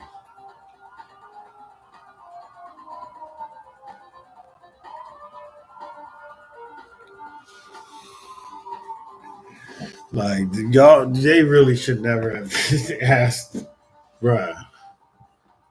That is crazy. You are listening to President Trump telling ABC News that the U.S. is not involved in Israel's military strikes against Iran, but says that could change. Just before he departed the White House for the G7 summit, the president was asked if the U.S. would continue to support Israel in its defenses. Trump said, "We do." Streaks of light and thunderous rattling in the skies above Tel Aviv Sunday night. Sirens sounding off across Israel as the latest round of Iranian missiles were seen soaring over Jordan towards Israel. Now, Israel intensifying its airstrike campaign in Iran as the conflict between the two countries escalate. The U.S. helping Israel to defend itself against the retaliatory strikes. Hours ago, President Donald Trump spoke to reporters as he departed the White House for the G7 summit to meet with other world leaders. The president asked about his plan to de-escalate the situation between Israel and Iran. I hope there's going to be a deal. I think it's time for a deal, and we'll see what happens. But sometimes they have to fight it out, but we're going to see what happens. I think there's a good chance there'll be a deal. The president telling ABC News that the U.S. could be drawn into the conflict, but claims that has not happened yet. We are profoundly implicated in this, even without doing anything. Tom Makaitis is a history professor at DePaul University, specializing in violent extremism, international conflict, and terrorism. We're involved. We're considered to be the closest ally, and they're flying American-manufactured aircraft and possibly dropping American-made munitions. So there's just no way we're going to distance ourselves entirely from this. The death toll in the hundreds and climbing. And as tensions continue to rise, Makaitis says the U.S. is positioned to play a decisive role in the unfolding conflict. We're in a position, if we wanted to pressure them back to the negotiating table. But there has to be the political will to do that. And sadly, you don't see it. You don't really see it from either party. World leaders urgently calling for de-escalation as the two sides trade a barrage of attacks for the third day in a row. A curtain of smoke hanging over the Iranian capital after a gas depot was hit Sunday night as the world's biggest powers and their allies prepare to gather in Canada. The Israel-Iran conflict set to be front and center at the G7 summit, with a hope for a resolution in the Middle East. All of this goes back to the Palestinian problem. Until you solve that, until you have some kind of a just and equitable settlement, all you're going to get is perpetual tension punctuated with these periodic intense conflicts. So they're just not going away. In a social media post, Why is the Latinx community so divided, especially in the US? Let's talk about it. Welcome to Anthropology 101. My name is Leslie, and I'm currently a grad student in anthropology. In this series, my goal is to talk about humanity, global topics, and anthropology. I've been wanting to talk about this problem that we have within the Latin community, and it really goes back to our dark colonial times. The Spanish developed a system called La Casta, or the caste system, which put people into racial categories or racial groups. This is what it looked like. So your value depended on your racial makeup. So if you were 100% European, you would be at the top, and then mestizo, and then native, and then mulatto, and 100% African descent. It was disgusting, dehumanizing, and unfortunately, it has evolved into what we call now colorism. Colorism is such a huge issue within our community. And it really means that the lighter you are, the more high you are, the more valuable you are. And the darker, more indigenous, more African that you look, that you are not as beautiful, not as valuable. An example of it is a lot of Hispanic communities think about this concept of mejorar la raza, better the race, which means that if you marry somebody who's lighter complected, your children will be lighter. And there is this obsession with Eurocentrism and Eurocentric beauty and standards in Latin America. That is a fact. It is prevalent in Hispanic media, like telenovelas, for example. There is hatred towards people who are darker complexion in the Hispanic community, unfortunately. If you are more indigenous, if you are more Afro descent than in the Hispanic community, you are discriminated a lot by your own people. I have been rejected a lot by my own people. And it is because of colorism. It is because of dark colonial times. And we really have to talk about it and understand this. And I believe that by talking about these uncomfortable things and learning about it is what's going to have us have conversations and really understand each other. It is a beautiful thing to live in a diverse world where we all look a little bit different, where we all eat different food, where we all have our different languages. It is so beautiful to live in a world like that. But unfortunately, it is not appreciated. And we need to make a difference by talking about it, by discussing it, and just having, like I always say, some empathy. Good morning, good evening, and good afternoon, Africans. Now, let's talk about the Latinas. Such a sweet name, right? But is it a sweet character? You know, they say it is better to have a good name than gold and silver. That is what once a wise man said that. Once one of the wisest men said that. Now, is gold better than a good name, or is the other way around? Tell me in the comment section. Racism in the Latino community is absolutely horrendous. When I was a sophomore in high school, I was introduced to this Salvadorian girl by one of my friends. The school that I went to for a short period of time, it was predominantly Black, Hispanic, and Latino, with Hispanic and Latino being the majority. When I first met her, she had long brown hair, big brown eyes, and red rosy cheeks. I took a liking to her. We're heading into winter break, and we decided to get to know each other during that time. We talked pretty much every day. We went on a few dates. It was a great experience. During this time, we were sharing so much about each other's culture. She was telling me all about El Salvador and Salvadoran culture. I was telling her more about Black culture that she didn't know about. Despite our different races and backgrounds and how heavily divided our school was, we still had a good relationship. After winter break, her and I decided that in the future, we were going to keep our relationship on the down low. Only close friends will know about our relationship. At the time, I did not understand why we even did this in the first place. Why is it such a problem and a nuisance to keep our relationship a secret from everybody else? What's also strange to me is her family allows her to be in a relationship. However, she also wanted to keep that from her parents as well. Like I said, I didn't understand why, but I went along with it anyway. At this time, this was one of the most healthiest relationships I've ever been in because she genuinely cared about me and my well-being, and the connection was astronomical. A few months that felt like days has passed, and then the worst has finally come. Our relationship has spread all across the school. And in the beginning, people responded with positive feedback. Until the next day, an abundant amount of Hispanic and Latinos in the community was very displeased and unsatisfied with my relationship with her. She kept getting threats of comments of people saying that she should not be dating a Black man. He is Black. You should not be dating her. You should be dating an Hispanic man. You should be dating a Latino man. At the time, she did the best she could to fight for me, her, and our relationship. However, in the end, she was suffering from too much mental and emotional pain. Eventually, some people in the Latino community went out of their way to contact her mother to tell her that she is dating a Black man. As it turns out, despite her wanting to be in a relationship with me, her family was very racist and discriminative towards Black people. Her family was comparing me to Black stereotypes, ghetto, hood rat, a thief, made some other comments like Black people are beneath us, they are third rate, you shouldn't be stooping so low to date someone like that. Apparently, a lot of the people in the Latino community who showed disinterest in our relationship thought and felt the same way, but more on colorism. My skin complexion was a threat and a problem to them because they did not like me dating another Latino woman. There were some other Latino men who was very jealous of the fact that I was dating someone like her. With all due respect, she is very attractive, especially with the school that we went to. Her and I was forced to break up and we discontinued our relationship. But unfortunately, it gets worse. There was these two Latino men who was very angry of the fact that I was dating her to begin with, and they wanted to fight me. At the time, I lacked combat skills and experience, and these two Latino guys who wanted to fight me were boxers. I was put at a major disadvantage, but the thing I can say for sure about myself, when the sun we have Latinas who are dark-skinned, and if you didn't know, Latina culture is not monolithic like a Black culture. It's one of those rare cultures where Latinas is basically people from Mexico, people from Puerto Rico, people from countries such as Honduras, people from countries such as Dominican Republic, Central America, and I think South America, some parts of South America, right? So we can't say that Brazilians are Latinas, no. But we have some Latinas in Brazil. So they are having racial abuse against Black people. And that is why I'm making this video. Black people are complaining around the world, and also Latinas are complaining. I want us to listen to some of these complaints. Why are they doing so? And then by the end of the video, I shall get back and I shall share with you my thoughts.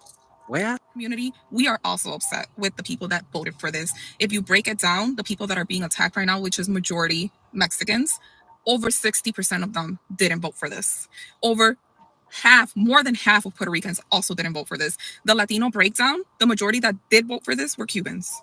And if you look at it by states, most states, Latinos did not vote for this. The ones that did were like Texas, Florida, those states were not okay with it either. And I completely understand if you feel the need to sit this one out, I get it. But also, I want to put this into an analogy. If someone is drowning, that is not the time to tell them how they should have learned how to swim beforehand. If someone is drowning, all hands on deck. If you cannot get in the water with them and help them, you can throw a vest. You can put a stick out, pull them in. You don't wait until someone is down to step on them, especially with this community where the ones also being attacked didn't even have a right to vote. So they're not even included in this.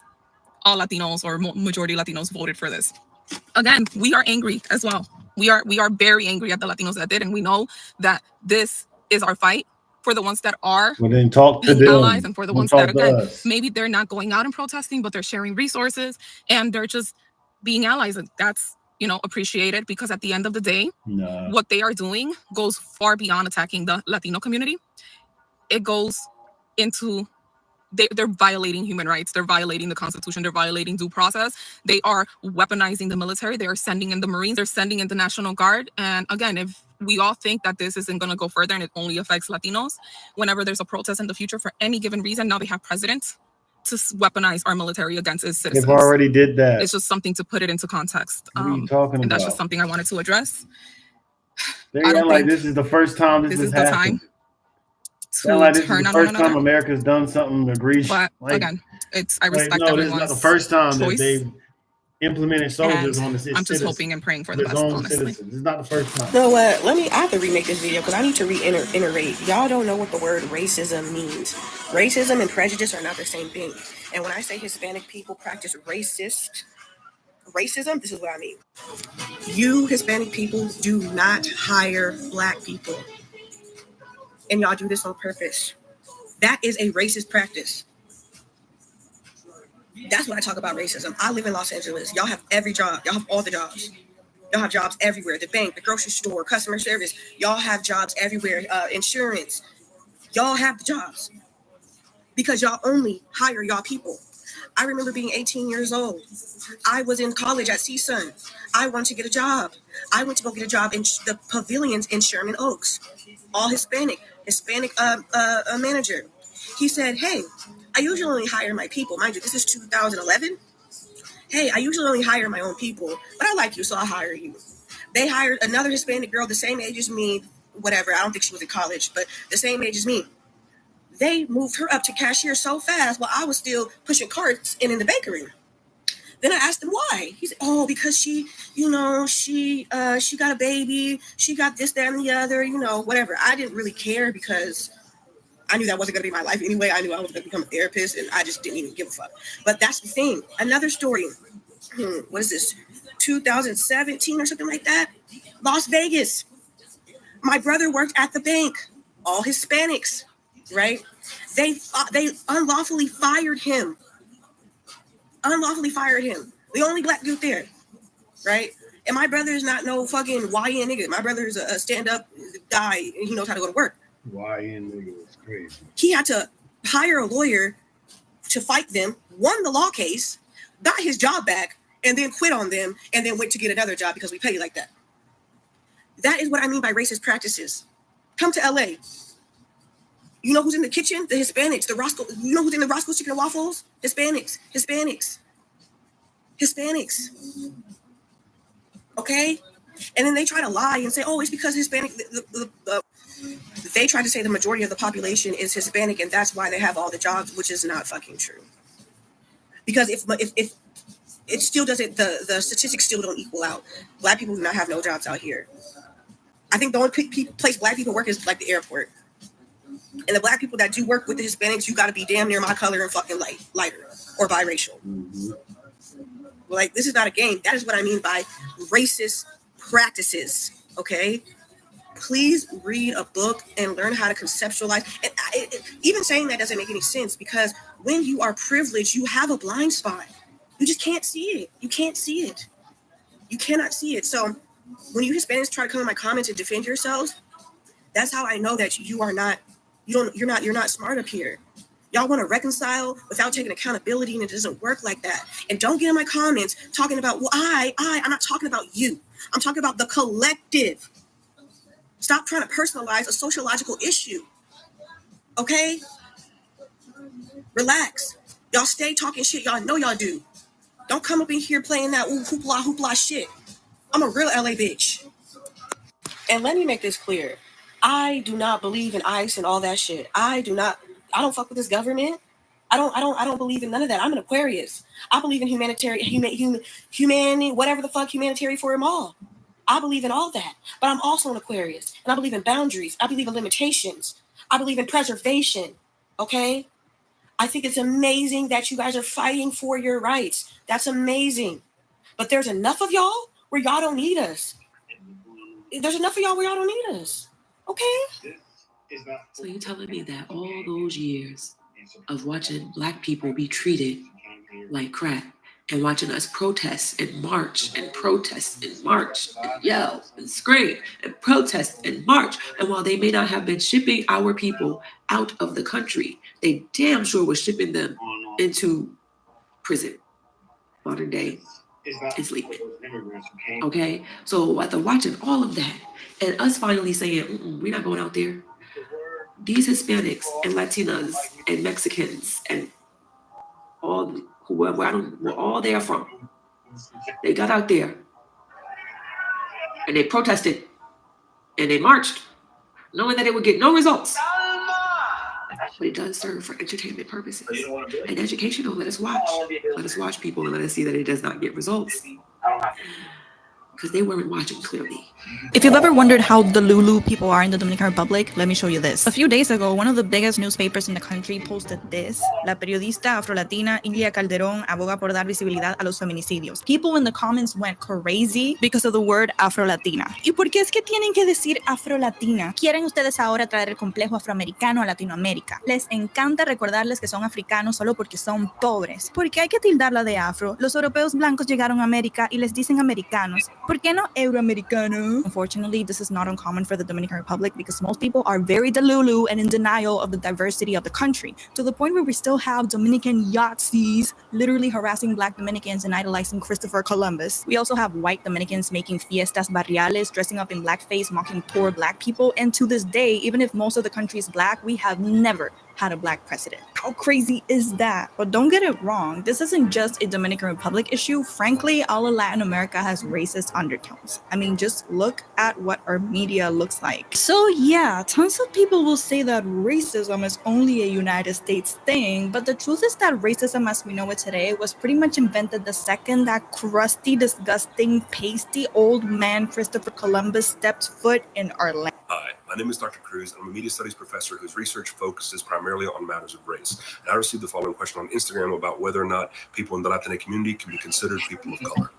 The message reads, Dr. Cruz, my wife, who is Chinese American, and I, who am Mexican American, have been having heated arguments regarding whether I can call myself a person of color. Could you please address how the Latinx community can claim both white and non-white monikers, and why this is triggering to other peoples of color? Thank you very much. I'm absolutely happy to answer this question. But first, a couple of things to keep in mind. Number one, Latinidad is a complicated subject matter, and I am talking from a perspective of someone who is Latino and also has read scholarship on this issue. That being said, reasonable minds may disagree with what I'm about to say. And number two, I'm not in the business of settling marital disputes, so just understand I'm operating as an educator and not picking a side, right? So the first thing to consider is, what is the function of a phrase like Latin American and all of its variations like Latino and Latine and all the others, right? The first function of these terms is a matter of pragmatics and geography. They refer to those who have origins within Latin America, that is to say from Mexico down to Chile, as well as the islands associated with the American landmass. These terms also serve an ideological function, as the phrase Latin American has its roots in the second invasion of Mexico by France in the 1860s. At that time, Napoleon III created propaganda that argued that the Mexicans were the Latins of America, just as the French were the Latins of Europe, so don't resist. And now, about a century and a half later, these terms are used to refer to the populations of about 2/3 of the American landmass, and it creates this sort of homogenous, monocultural perception of Latin America. And as a side note, this actually kind of gets to why I don't particularly care for these terms. It's not just the Eurocentrism, it's also the perception of a monolithic culture. However, I also recognize that these terms can be used to identify those that have had particular colonial experiences with particular countries, and I think there's value in that. But what does this have to do with Latinos identifying as people of color or white, especially in the eyes of other POC? Well, because these terms are used so broadly to encompass so many different peoples, they include white and non-white folks. These terms aren't meant to be racial identifiers. They are, I would argue, barely functional as ethnic group identifiers. You have people, and as a side note, this actually kind of gets to why I refer to those who have origins within Latin America and not picking the side, right? So the first thing to consider is, what is the function of a phrase like Latin American and all of its variations like Latino and Latine and all the others, right? The first function of these terms is a matter of pragmatics and geography. They refer to those who have origins within Latin America, that is to say from Mexico down to Chile, as well as the islands associated with the American landmass. These terms also serve an ideological function, as the phrase Latin American has its roots in the second invasion of Mexico by France in the 1860s. At that time, Napoleon III created propaganda that argued that the Mexicans were the Latins of America, just as the French were the Latins of Europe, so don't resist. And now, about a century and a half later, these terms are used to refer to the populations of about 2/3 of the American landmass, and it creates this sort of homogenous, monocultural perception of Latin America. And as a side note, this actually kind of gets to why I don't particularly care for these terms. It's not just the Eurocentrism, it's also the perception of a monolithic culture. However, I also recognize that these terms can be used to identify those that have had particular colonial experiences with particular countries, and I think there's value in that. But what does this have to do with Latinos identifying as people of color or white, especially in the eyes of other POC? Well, because these terms are used so broadly to encompass so many different peoples, they include white and non-white folks. These terms aren't meant to be racial identifiers. They are, I would argue, barely functional as ethnic group identifiers. You have people of European descent who've been in Latin America for generations. They're Latine. The first function of these terms is a matter of pragmatics and geography. They refer to those who have origins within Latin America, Mexico, Chile, as well as the islands associated with the American landmass. These terms also serve an ideological function, as the phrase Latin American has its roots in the second invasion of Mexico by France in the 1860s. The French were the Latins of Europe, so don't resist. And now, about a century and a half later, these terms are used to refer to the populations of about 2/3 of the American landmass. It creates this sort of homogenous, monocultural perception of Latin America. But what does this have to do with Latinos identifying as people of color or white, especially in the eyes of other POC? Well, because these terms are used so broadly to encompass so many different peoples, they include white and non-white folks. These terms aren't meant to be racial identifiers.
This is for all my people and all my brothers and sisters talking about the black and brown alliance. And black and brown this and then black and brown. When that black and brown work together to do anything productive and healthy, it's never happened. You just had a Latino councilwoman in California denounce and block reparations for black people because it will hinder illegal immigrants from getting those benefits or getting some program benefits. What kind of sense does that make? And if you up here talking about a black and brown coalition, you're a fool. Them people do not support you. Them people do not want you around their families, their kids. They only want you to date their daughters or their sons. Stop saying this coalition. It only exists in your head. It doesn't exist in real place. When those people really show that they can support us and get behind us with our causes and our needs, then we don't need to do nothing for them until they show it. This is for all my people and all my brothers and sisters talking about the black and brown alliance. And black and brown this and then black and brown. When that black and brown work together to do anything productive and help people, it's never happened. You just had a Latino councilwoman in California denounce and block reparations from black people because it will hinder illegal immigrants from getting those benefits or getting some program benefits. What kind of sense does that make? And if you up here talking about a black and brown coalition, you're a fool. Them people do not support you. Them people do not want you around their families, their kids. They only want you to date their daughters or their sons. Stop saying this coalition. It only exists in your head. It doesn't exist in real places. When those people really show that they can support us and get behind us with our causes and our needs, then we don't need to do nothing for them until they can show that. This is for all my people and all my brothers and sisters talking about the black and brown alliance. And black and brown this and then black and brown. When that black and brown work together to do anything productive and help people, it's never happened. You just had a Latino councilwoman in California denounce and block reparations of black people because it will hinder illegal immigrants from getting those benefits or getting some program benefits. What kind of sense does that make? And if you up here talking about a black and brown coalition, you're a fool. Them people do not support you. The people do not want you around their families, their kids. They only want you to date their daughters or their sons. Stop saying this coalition. It only exists in your head. It doesn't exist in real places. When those people really show that they can support us and get behind us with our causes and our needs, then we don't need to do nothing for them until they can show that. This is for all my people and all my brothers and sisters talking about the black and brown alliance. And black and brown this and then black and brown. When that black and brown work together to do anything productive and healthy, it's never happened. You just had a Latino councilwoman in California denounce and block reparations from black people because it will hinder illegal immigrants from getting those benefits or getting some program benefits. What kind of sense does that make? And if you up here talking about a black and brown coalition, you're a fool. Them people do not support you. The people do not want you around their families, their kids. They only want you to date their daughters or their sons. Stop saying this coalition. It only exists in your head. It doesn't exist in real places. When those people really show that they can support us and get behind us with our causes and our needs, then we don't need to do nothing for them until they can show that. This is for all my people and all my brothers and sisters talking about the black and brown alliance. And black and brown this and black and brown. When that black and brown work together to do anything productive and help people, it's never happened. You just had a Latino councilwoman in California denounce and block reparations from black people because it will hinder illegal immigrants from getting those benefits or getting some program benefits. What kind of sense does that make? And if you up here talking about a black and brown coalition, you're a fool. Them people do not support you. The people do not want you around their families, their kids. They only want you to date their daughters or their sons. Stop saying this coalition. It only exists in your head. It doesn't exist in real places. When those people really show that they can support us and get behind us with our causes and our needs, then we don't need to do nothing for them until they can show that. This is for all my people and all my brothers and sisters talking about the black and brown alliance. and black and brown this, and we have black and brown. When that black and brown work together to do anything productive and help people, it's never happened. You just had a Latino councilwoman in California denounce and block reparations from black people because it will hinder illegal immigrants from getting those benefits or getting some program benefits. What kind of sense does that make? And if you up here talking about a black and brown coalition, you're a fool. Them people do not support you. The people do not want you around their families, their kids. They don't even want you to date their daughters or their sons. Stop. Stop saying this coalition. It only exists in your head. It doesn't exist in real places. When those people really show that they can support us and get behind us with our causes and our needs, then we don't need to do nothing for them so they can show that. This is for all my people and all my brothers and sisters talking about the black and brown alliance. And black and brown this, and we have black and brown. When that black and brown work together to do anything productive and help people, it's never happened. You just had a Latino councilwoman in California denounce and block reparations from black people because it will hinder illegal immigrants from getting those benefits or getting some program benefits. What kind of sense does that make? And if you up here talking about a black and brown coalition, you're a fool. Them people do not support you. The people do not want you around their families, their kids. They don't even want you to date their daughters or their sons. Stop. Stop saying this coalition. It only exists in your head. It doesn't exist in real places. When those people really show that they can support us and get behind us with our causes and our needs, then we don't need to do nothing for them until they can show that. This is for all my people and all my brothers and sisters talking about the black and brown alliance. And black and brown this, and we have black and brown. When that black and brown work together to do anything productive and help people, it's never happened. You just had a Latino councilwoman in California denounce and block reparations from black people because it will hinder illegal immigrants from getting those benefits or getting some program benefits. What kind of sense does that make? And if you up here talking about a black and brown coalition, you're a fool. Them people do not support you. The people do not want you around their families, their kids. They don't even want you to date their daughters or their sons. Stop. Stop saying this coalition. It only exists in your head. It doesn't exist in real places.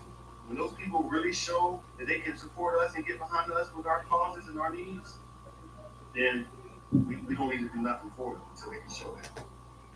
This is for all my people and all my brothers and sisters talking about the black and brown alliance. And black and brown this, and we have black and brown. When that black and brown work together to do anything,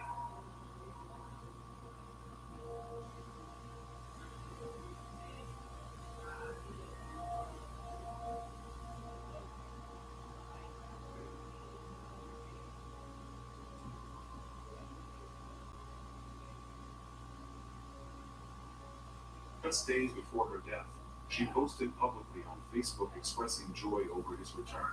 My baby is home. Lord, I thank you. It was more than a celebration.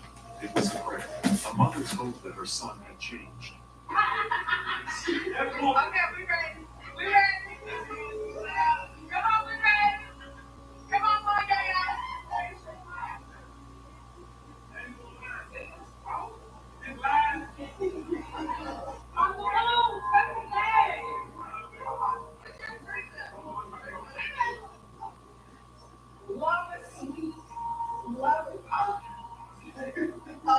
Wait, you're telling me this is Usain Bolt's daughter and she's just been banned from the NCAA? Are you kidding me? Y'all gonna see what's getting her banned from the NCAA as she's apparently covering illegal hair and is now being escorted out of the track. Alrighty, I mean, this is seconds before disaster and where it all started, but this is none other than Usain Bolt's daughter. And we're about to see one of the craziest moments in track and field. They are now lining up for the women's 200-meter national final. Here we go. Located in the middle of the track is Usain Bolt's sister, daughter. I apologize, but we're gonna see how the events unfolded leading up to her ban for what we now know as the illegal hair. It's almost as if it gives her some type of illegal speed boost. Oh my gosh. Wow, she takes the win. but she knows exactly what the consequences are. You can just look at her face. She's very pissed. As we're going to see an official walk up to her any second and escort her out of the facility. Oh no. Wait. You're telling me this is Usain Bolt's daughter and she's just been banned from the NCAA? Are you kidding me? Y'all gotta see what's getting her banned from the NCAA as she's apparently caught wearing illegal hair and is now being escorted out of the track. Alrighty, I mean, this is seconds before disaster and where it all started, but this is none other than Usain Bolt's daughter. And we're about to see one of the craziest moments in track and field. They are now lining up for the women's 200-meter national final. You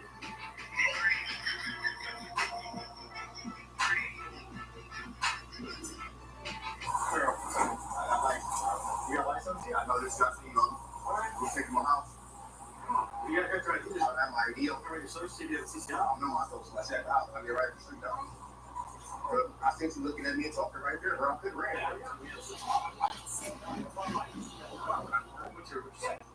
don't myself. Like, where's Peaks? So, J-A-Q-U-E. J-A-Q-U-E. Q-U-E. All right. B-E-E-K-S. B-E-E-K-S? Yeah.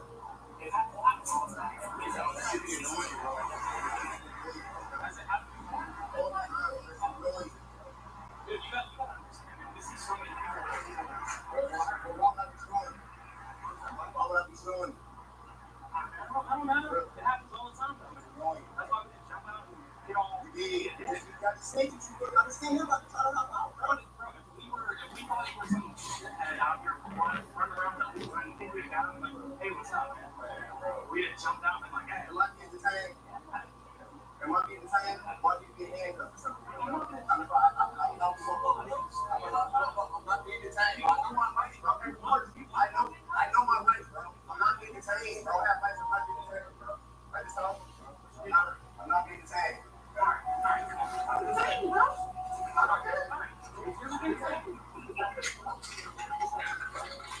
You can't print it in 60 now, but I do. I do. What's your son? Let me at work. I do. What's your name work then? I do, bro. Okay, see, 123.92. You got license? I know this stuff. We'll take my house. You got try to do this. I have my idea. I'm ready to search city of CCI. I know my social. I said, if you buy on bold that anywhere from 600 to 800 a boat and not making no profit, please stay out this shit. If you buy on bold that anywhere from 600 to 800 a boat, how do you explain the Clipper and how much do you pay for like someone that don't know? So it's through Discord. I have a Discord server. There's like right now I check there's like 780 people in there right now. They submit their clips. They link their TikTok account, Instagram account, whatever it is, and they put links to all their TikToks. And I have people check over the videos, make sure they're not posting bullshit, whatever. And then it tracks their views. So every 100,000 views, they get $20. So if they get 1 million views, it's what is that? $200. Yeah, $200. One of my biggest Clipper, he made this was when the Jello song was going up, and so it was a crazy month from hella streams. He made himself like 89K just in 1 month. One guy sitting at home, using like fucking collar or some shit, he rented out a crib, and he's like, I'm gonna make hella money this month. He made $89,000. It was like 90 some shit. God, I paid it off. That is insane. Like, yeah, it's crazy money. You don't even need to go donate blood or plasma or just become a Clipper. Like, how do you explain the Clipper and how much do you pay for like someone that don't know? So it's through Discord. I have a Discord server. There's like, right now I check there's like 780 people in there right now. They submit their clips. They link their TikTok account, Instagram account, whatever it is, and they put links to all their TikToks. And I have people check over the videos, make sure they're not posting bullshit, whatever. And then it tracks their views. So every 100,000 views, they get $20. So if they get 1 million views, it's what is that? $200. Yeah, $200. One of my biggest Clipper, he made this was when the Jello song was going up, and so it was a crazy month on from hella streams. He made himself like 89K just in 1 month. One guy sitting at home, using like fucking collar or some shit, he rented out a crib, and he's like, I'm gonna make hella money this month. He's gonna make $89,000. So it was like 90 some shit. God damn! I paid it off. that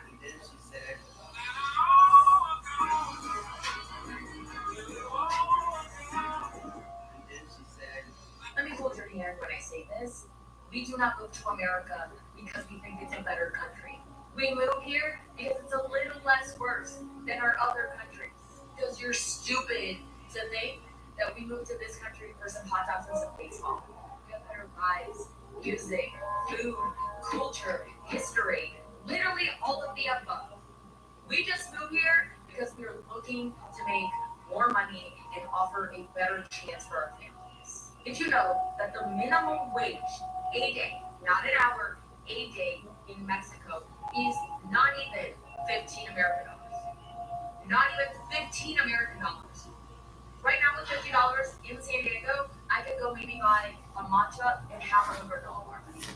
You support ICE, you support people getting destroyed, support families getting destroyed. I hope you rot in hell. And I will see you there, babes. She's evil. I hope y'all realize it, because when they're communicating this and when they jump on their phone and they start having these conversations with y'all, they don't realize that they're actually telling on themselves and they're giving us reason to not support them. And more importantly, I want people to feel ashamed.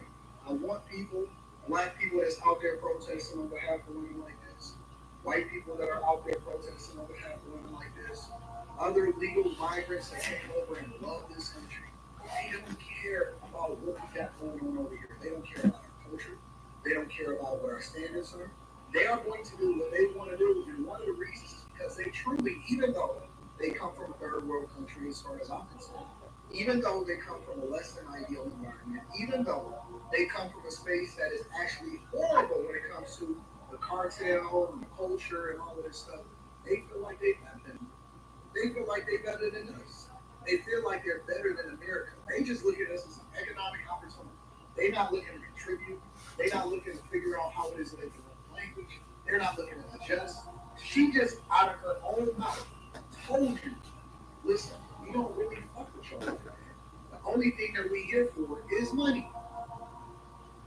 And so she tried to cook as though she was like, yo, listen, it's not that we really need you. It's really that we taking advantage of you.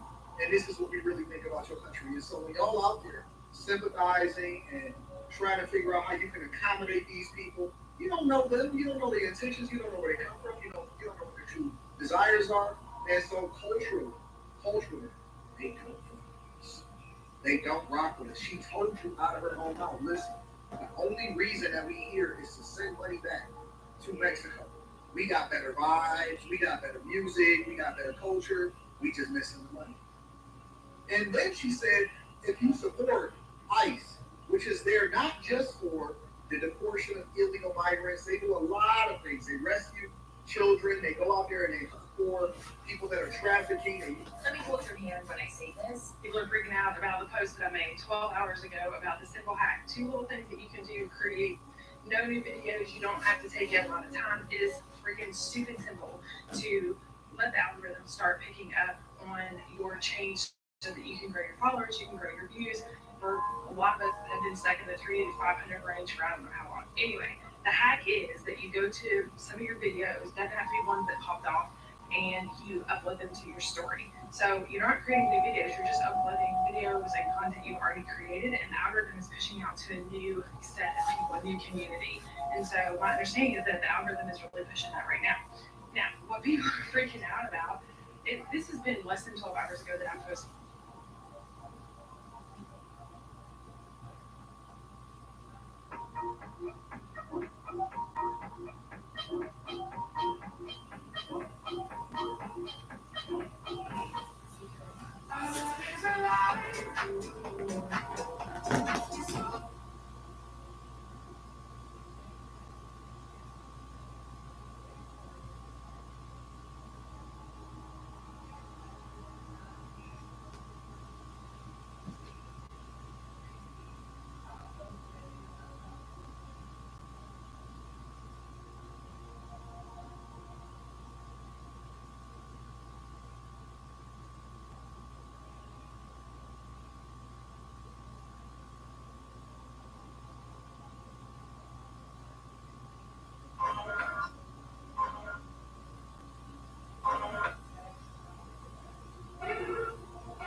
Our love is a lie. So we begin. Our love is a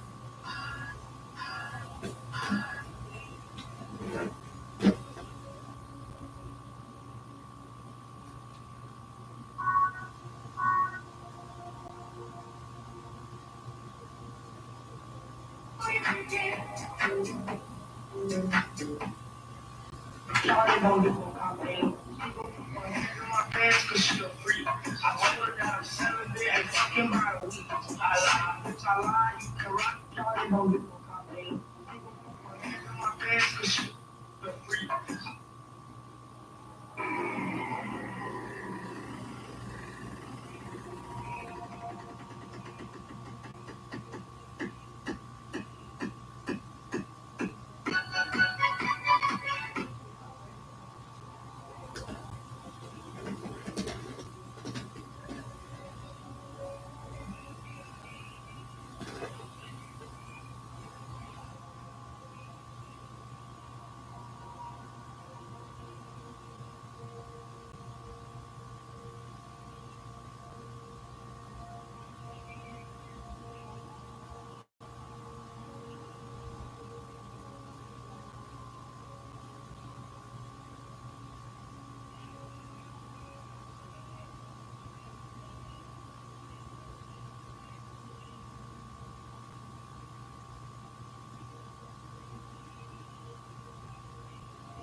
This and it has over 4,000 views.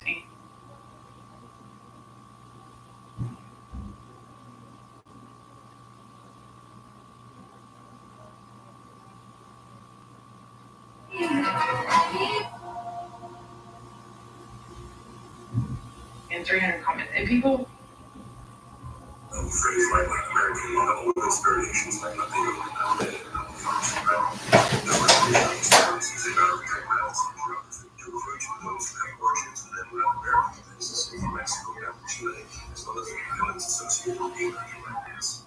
These terms also serve an ideological function, as the phrase Latin American has its roots in the second invasion of Mexico by France in the 1860s. Since the French were the Latins of Europe, so don't resist. And now, about a century and a half later, these terms are used to refer to the populations of about 2/3 of the American landmass. It creates this sort of homogenous, monocultural perception of Latin America. But what does this have to do with Latinos identifying as people of color or white, especially in the eyes of other groups? Well, because these terms are so broad, so many different peoples, including white and non-white folks. These terms are meant to be. You have people that are Afro-Latine who have roots in the transatlantic slave trade. You have indigenous Latine who have been detribalized, not to be confused with the indigenous peoples of Latin America who have resisted a Latinidad identity and have preserved their own sense of indigeneity.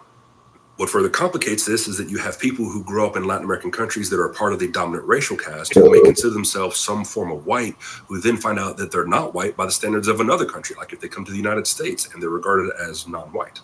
So, for example, I know a professor who's from Colombia and is a part of the dominant racial caste there, and she likes to say that she thanks the devil for bringing her to the United States so that she could understand the racism that happens in her own country. So what this means is that being Latin American in and of itself doesn't make you white or non-white. In fact, if you understand whiteness as affiliation with a dominant racial caste, depending on where you are, you could be either. We also have to allow for the fact that people are perceived differently. Where I'm from, there are no white people who look like me. And so part of my self-concept is that of a person of color because that's the experience that I've had.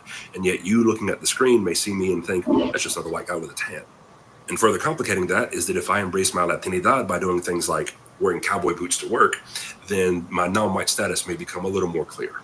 So I guess I'll conclude by saying this. Latinidad is a complicated thing that changes and means different things depending on your context. And you should always be mindful of your proximity to whiteness, whether that's in your own self-concept or in the eyes of other people. Latinos are inherently racist. I can't believe I'm having this conversation again, but I just seen a video of a Cuban girl who is, might I add, white passing as all hell. And yes, I said Cuban, so it's pretty self-explanatory as to why she thinks the way she does, because Cubans are one of the worst. And this is coming from a Latina, so I'm gonna yap and talk my shit, okay? The fact that she thought it was cool to literally broadcast that she says the N-word and she doesn't see the issue with it and that you guys are just crybabies is absolutely insane. Girl, you literally will never understand because the color of your skin lets you into places and spaces that make you feel comfortable. You literally have found proximity to white people, and in that proximity, you became weird. But need I remind people yet again, proximity does not equal whiteness. At the end of every single day, you are still a Latina, even if it doesn't really show. And at the end of every day, they think they should deport you. But you feel like because you came here legally, like, let's not use that word too loosely, that you're one of the privileged ones.